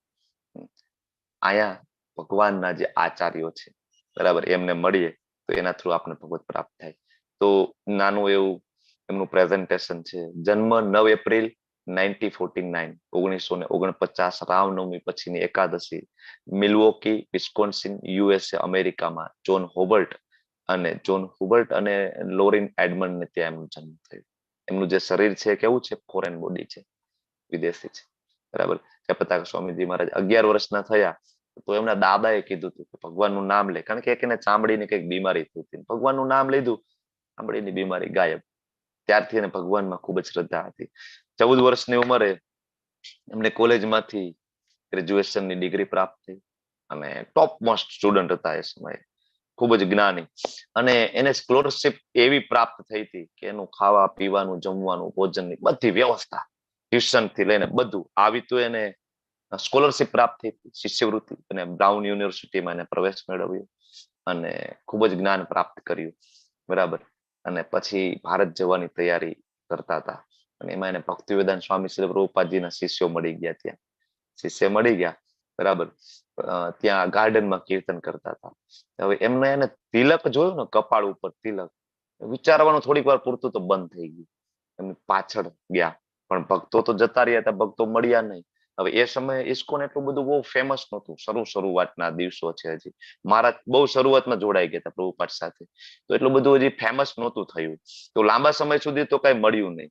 પછી મેં તમને ગઈકાલે એક પરમ પૂજ્ય જયાનંદ સ્વામીની વાત કરી હતી. જયારે વિનમ્રતાની ચર્ચા આવી હતી આપણે ગઈકાલે જ્ઞાન, ત્યારે મેં તમને જયાનંદ પ્રભુની વાત કરી હતી. તો ત્યારે ઓલરેડી જયાનંદ પ્રભુ પ્રભુપાદની સેવામાં જોડાઈ ગયા હતા અને સાન ફ્રાન્સિસ્કોમાં મળે છે મહારાજ છે જયપતાક સ્વામીજી મહારાજ, અને ત્યાં જયાનંદ પ્રભુને મળે છે. ત્યારે જયાનંદ પ્રભુ મેં તમને કીધું હતું ને, એક કિંગ હતા. જગન્નાથ રથયાત્રાનો રથ બનાવવો, રથયાત્રા મેનેજ કરવી, માત્ર 1 કલાક જેવું સુતા હતા જયાનંદ પ્રભુ. 1 અઠવાડિયાની જે પ્રિપરેશન હોય, રથ બનાવવો, પ્રચાર કરવો, બધું. અને જયાનંદ પ્રભુની એક સ્કિલ જોરદાર હતી. શું? તો કે ગમે ત્યાં જાય ને, એની વાણીમાં એટલું હતું કે સામે વાળો બધું ફ્રીમાં આપી દે. પ્રચાર કરવા માટે, પ્રિન્ટિંગ કરવા માટે બધું ફ્રીમાં. અને ફ્રીમાં ના હોય તો ડિસ્કાઉન્ટ તો લઈને જ આવતા. જયાનંદ પ્રભુને મળે છે જયપતાકા સ્વામીજી મહારાજ, બરાબર. અને એમને પણ રથની સેવામાં લગાડે છે. તો બે રથની સેવા કરે છે. પછી શ્રીલ પ્રભુપાદજીને મળે છે અને પ્રભુપાદજી સામેથી એમને પ્રસાદમનું ઇન્વાઇટેશન આપે છે જયપતાકા સ્વામીજી મહારાજને. બે સાથે પ્રસાદમ લે છે. અને શ્રીલ પ્રભુપાદજીને એક વખત મળે છે ને, એટલા બધા આકર્ષિત થઈ જાય છે અને જોરશોરથી ટૂંક સમયમાં જ એમની સાથે જોડાઈ જાય છે. અને એમના પિતાજી બહુ ગુસ્સે થાય છે. મહારાજના પિતાજી ગુસ્સે થાય છે ને એમ કે છે પાછો આવી જા તરત, નહીતર તને આર્મીમાં ભરતી કરી દેશે. એ સમયે ચળવળ હાલતી હતી ને વિયેતનામ સાથે યુદ્ધ ચાલતું હતું, એટલે બધા અમેરિકનના ઘરમાંથી બધાને આર્મીમાં મોકલવાના હતા. તો એના પિતાજી કહે છે આવી જા, નહીતર તને આર્મીમાં ભરતી કરી દેશો, પછી મને કહેતો નહીં. બરાબર. તો ખૂબ જ દુઃખી થાય છે. એના માતાને કહે છે, માતાને પૂછે છે શું કરવું જોઈએ, એ ખબર નથી પડતી. પછી મળે છે પ્રભુપાદજીને, કહે છે કે શું કરવું જોઈએ. તો પ્રભુપાદજી કહે છે કે ભાઈ અમેરિકાની સેનામાં જોડાવવું એના કરતા તમે કૃષ્ણ ભાવનામૃતની સેનામાં જોડાઈ જાવ. બરાબર ને. ઇસ્કોનની મુલાકાત લે છે ને માત્ર 2 મહિનાની અંદર, 2 જ મહિનાની અંદર એટલા બધા આકર્ષિત થાય છે કે ઉપર મુંડન કરાવી દે છે જયપતાકા સ્વામીજી મહારાજ. 2 મહિનામાં મુંડન કરાવીને સંપૂર્ણ શરણાગતિ બધું છોડીને. બરાબર. અને સૌથી પહેલી દીક્ષા એની કેનેડામાં થાય છે 1968 ની અંદર. શીલ પ્રભુપાદ દ્વારા હરિનામ દીક્ષા. પહેલી દીક્ષા હોય ને એને હરિનામ દીક્ષા કહેવાય. તમે બધા હમણાં લેશો ફર્સ્ટ દીક્ષા ઘણા બધા લેવાના, એને પહેલી દીક્ષાને હરિનામ દીક્ષા કહેવાય. બરાબર.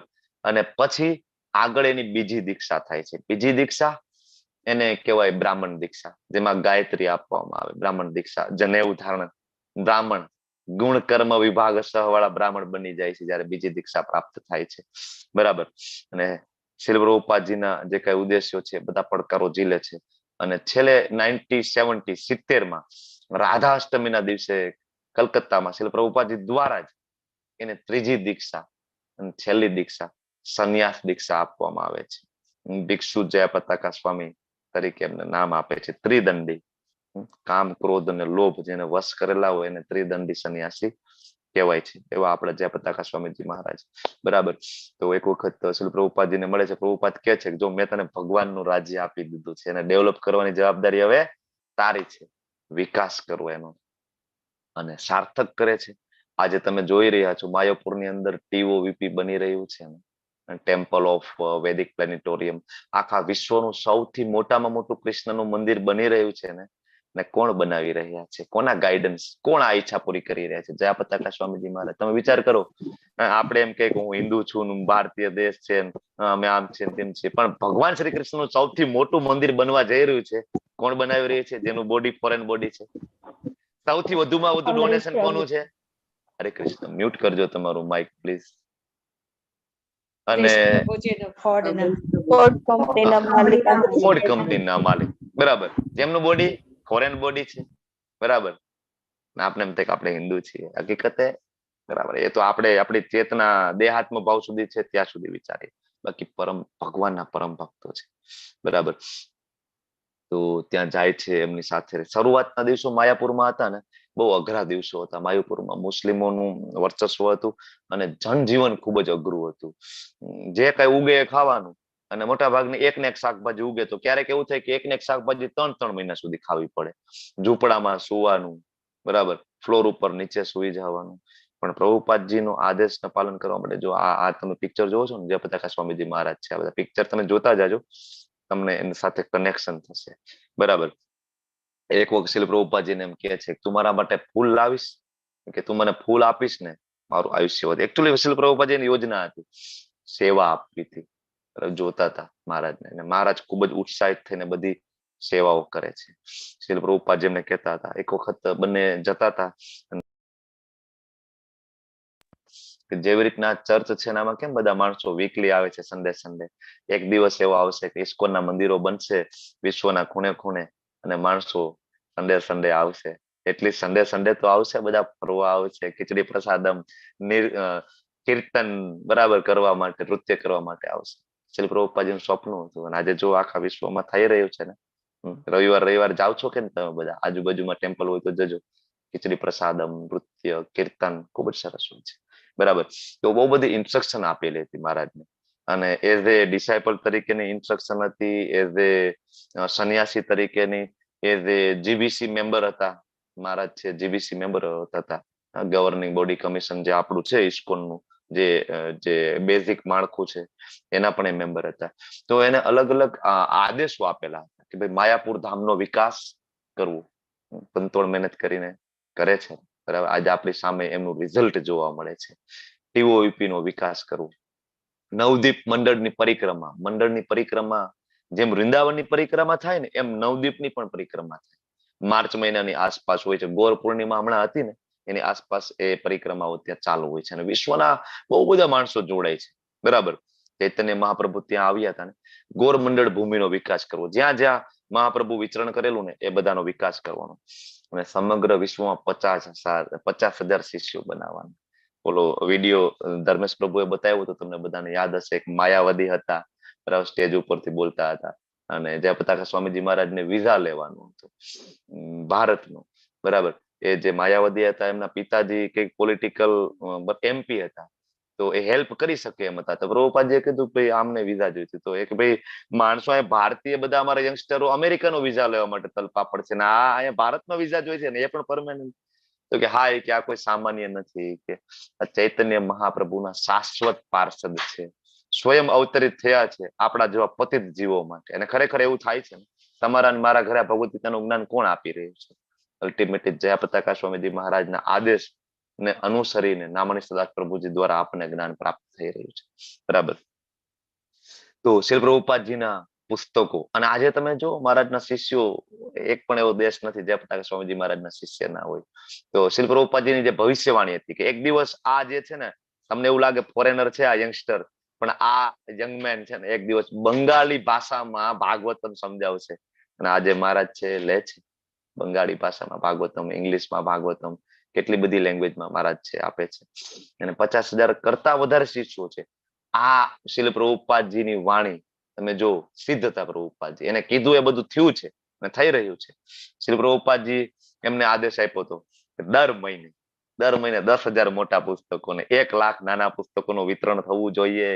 10,000 મોટા પુસ્તકો એટલે ભાગવતમ, ચૈતન્ય ચરિતામૃત, નાના પુસ્તકો તો જુદા, આ બધાનું 1,00,000 ને અત્યારે પણ કરી રહ્યા છે મહારાજની. તમે જો શારીરિક સ્થિતિ, આપણને તો થોડોક તાવ આવી જાય ને, માળા છૂટી જાય આપણાથી, સેવા છૂટી જાય. પણ આપણે જયારે આપણે ભગવાનના પરમ ભક્તોને જોઈએ, એ પરિસ્થિતિ તમે જુઓ, પેરેલાઇઝડ છે, બરાબર, બોલવામાં તકલીફ પડે, કેટલી બધી દવાઓ ચાલુ હોય, વારંવાર નાના મોટી સર્જીઓ, બરાબર, ઓપરેશનો શરીરમાં આવે. હમણાં આંખનું ઓપરેશન થયું, એની પેલા પેરાલિસિસમાં મહારાજ છે લગભગ 1 મહિના સુધી મુંબઈની હોસ્પિટલમાં કોમા જેવી પરિસ્થિતિમાં રહ્યા, છતાં આપણા માટે ફરીથી પ્રગટ થયા મહારાજ, બરાબર. ખૂબ કૃપાળુ છે શ્રી પ્રભુપાદજી. એમને ઘણા બધા પત્રો લખીને એમને ઘણું બધું સમજાવ્યું છે કે ભાઈ કોઈ અપરાધ ના કરવા જોઈએ, ખૂબ કાળજી રાખવાની છે, અહીંથી બહાર નીકળવું હોય ને અપરાધ ના થવો. મેં તમને હમણાં કીધું હતું ને, એ જ લેટર છે, બરાબર, કે ગુરુ છે એ આવે છે કે હા, બરાબર, જ્યાં સુધી અહીંયા એક પણ શિષ્ય એનો રહી જાય ને તો ગુરુ છે એ ક્યારે જાય નહીં. એટલે જો તમારી દીક્ષા થઈ ગઈ ને, એટલે તમારી ગોલોક વૃંદાવન ધામની ટિકિટ કન્ફર્મ છે. મારા તમને ત્યાં સુધી છોડવાના નથી, યેન કેન પ્રકારે એ તમને લઈ જશે. આ ગેરંટી છે, આચાર્યો ગેરંટી આપે છે. શ્રીલ પ્રભુપાદજીનો લેટર છે, જો લેટર નંબર પણ લખેલો છે, બરાબર, ડેટ ટાઈમ બધું લખેલું છે, બરાબર. તો આ બધા અલગ અલગ પત્રો છે. એક વખત તબિયત બહુ બગડે છે, કોઈ કેમ કે છે કે નારાયણ કવચ તમે કરો, શ્રીલ પ્રભુપાદજીને કહે છે. શ્રીલ પ્રભુપાદજી કહે છે હરે કૃષ્ણ મહામંત્ર ની અંદર બધું છે, તમે હરે કૃષ્ણ મહામંત્ર નો જપ કરો, બરાબર. તો આવા આપણા બધાના વહાલા જયપતાકા સ્વામીજી મહારાજ, એમનું જે આરોગ્ય ને આપણે બધા સાથે મળીને કામના કરવી જોઈએ કે આપણા જેવા વધુમાં વધુ પતિત જીવોને ભગવત શરણાગતિ પ્રાપ્ત કરાવે. એટલી ઉંમર છે એમની, છતાં વ્હીલચેરમાં હોય છે, છતાં જો એનું સતત ટ્રાવેલિંગ ચાલુ હોય છે. અને આશ્ચર્યની એ વાત છે કે હમણાં એને ભક્તિ વૈભવનું સર્ટિફિકેટ પ્રાપ્ત કર્યું. તો વિચારજો કરો, આપણે બધાને લેવલ 2 ના સર્ટિફિકેટ પ્રાપ્ત કરવા માટે હાથ જોડીને કેવું પડે, સાધના ચાર્ટ ભરો, સાધના ચાર્ટ ભરો, રિમાઇન્ડર મૂકવા પડે, બોલો, રોજે રોજ રિમાઇન્ડર મૂકવા પડે, તોય બધાના સાધના ચાર્ટ તો આવે જ નહીં. રોજ હવે કઈ બીજાના ખંભે મૂકીને થોડી ભક્તિ થવાની છે, પણ છતાં કઈ વાંધો નહીં, રિમાઇન્ડર આપે, ભરો ભરો ભરો ભરો. આપણાથી તોય નથી થતું. પણ અહીંયા જો મહારાજ આ ઉંમરે આવી શારીરિક કન્ડિશન હોય, આટલા બધા બિઝી હોય અને ભક્તિ વૈભવનું સર્ટિફિકેટ પ્રાપ્ત કરે છે. એમાં સેમ ટર્મ્સ એન્ડ કન્ડિશન છે ભક્તિ વૈભવમાં. ત્યાંય સાધના ચાર્ટ સબમિટ કરવાનો છે, ત્યાંય રીડિંગ કરવાનું છે, ત્યાંય એક્ઝામ આપવાની છે. ઘણા બધા એમ કે અમે તો વૃદ્ધ છીએ, તમે એક્ઝામ કઈ રીતના આપી શકે? અરે મહારાજની ઉંમર જો, મહારાજનું શારીરિક સ્વાસ્થ્ય જો, બધી એક્ઝામો આપી છે, વાઇવા પણ આવે, એમાં તો લાઈવ ઇન્ટરવ્યુ આવે, લેખિતમાં પરીક્ષા આપે, મહારાજે બધું આપ્યું છે. ત્યારે ભક્તિ વૈભવનું સર્ટિફિકેટ પ્રાપ્ત થયું. ભક્તિ વૈભવમાં 18,000 શ્લોક શ્રીમદ ભાગવતમ ના આવે. અહીંયા તો 700 શ્લોક ભગવદ ગીતાના છે, ત્યાં ભાગવતમના 18,000 શ્લોકમાંથી કોઈ પણ શ્લોક ઉપાડીને મૂકી દે તમારી સામે, સમજાવો, સહેલી વસ્તુ છે, છતાં મહારાજ કરે છે, બરાબર. અને જયપતાકા સ્વામીજી મહારાજ છે ને, એમના હાથમાં મોટા ગુંપર, મોટા, તમે ફોટા જોજો સર્ચ કરીને, એમના હાથમાં જે કરતાલ હોય ને, આટલા મોટા કરતાલ, તમારા ને મારા જેવા હાથમાં જે કરતાલ આવે ને, આપણે 5 મિનિટ એ કરતાલ વગાડી ના શકે, મારો અનુભવ છે. મંદિરમાં એક અમારી પાસે કરતાલ છે વજનવાળા ને, આના મહારાજ પાસે જેને કરતાલ ના પણ ક્યારેક આપણે ઉત્સાહમાં આવી જાય ને, આપણે લાવો હું વગાડું, થોડીક વાર ચાલુ તો કરીએ, 5 મિનિટ થાય ને એમ થાય કે આ નિર્ણય ખોટો હતો, ઓલા નાના લાવો ભાઈ, નાના સૌથી નાના એ બરાબર છે. મહારાજ પાસે આટલા મોટા કરતા વગાડતા, ભગવાનના પરમ ભક્ત, ભગવાનના શાશ્વત ભક્ત, ચૈતન્ય મહાપ્રભુના શાશ્વત પાર્ષદ આપણા માટે જ અહીંયા અવતરિત થયા. પ્રયત્ન કરો તમે બધા એમના શરણ લેવાનું, અને અવસર પ્રાપ્ત થઈ રહ્યું છે ટૂંક સમયમાં, અને અઘરું નથી, બિલકુલ અઘરું નથી. બરાબર, 4 નિયમો પાલન કરવા એટલે શું અઘરું છે? મનુષ્ય જીવન તો તપ માટે આપણને પ્રાપ્ત થયું છે. બરાબર, અહીંયા બીજું કઈ ઘણા બધાને એમ થાય કે આ બહુ અઘરું છે, ડુંગળી લસણ છોડવાના અંતે. અરે એકવાર 56 ભોગનો પ્રસાદ તમે લો, કૃષ્ણને ધરાવીને તમે એકવાર ભોગ ગ્રહણ કરવાની ટ્રાય તો કરો. તમને એમાં જે રસ આવશે, એમાં જે ટેસ્ટ આવશે, તમને નહીં આવે હોટલના પંજાબી ફૂડમાં, મારી ગેરંટી છે. પ્રયત્ન કરો, અને ઘરે બધું બનાવીને ઠાકોરજીને ભોગ લગાડી શકાય છે, સાત્વિક ભોજન. તો એવું નથી આપણે કઈ ઓલું જૈનોની દીક્ષા થાય એવી દીક્ષા નથી કે ના ટેસ્ટલેસ ખાવાનું, બધું ચોડીને બધું મિક્સ કરીને પાણી નાખીને એકદમ ઓલું કેવાય કે રાબડા જેવું કરીને પી જવાનું. આવું તો છે નહીં આપણું, કારણ કે આવું ભગવાને નથી કીધું. બરાબર, તો સરળ છે અને ભગવત ધામ ગેરંટી છે. ઓકે, તો તમે બધા ખૂબ શાંતિપૂર્વક અને સાંભળ્યું, તમારો બધાનો આભારી છું. વાંછા કલ્પતરુભ્યશ્ચ કૃપા સિંધુભ્ય એવ ચ પતિતાનાં પાવનેભ્યો વૈષ્ણવેભ્યો નમો નમઃ. હરે કૃષ્ણ કૃષ્ણ કૃષ્ણ હરે હરે, હરે રામ રામ રામ રામ હરે હરે. હરે હરે.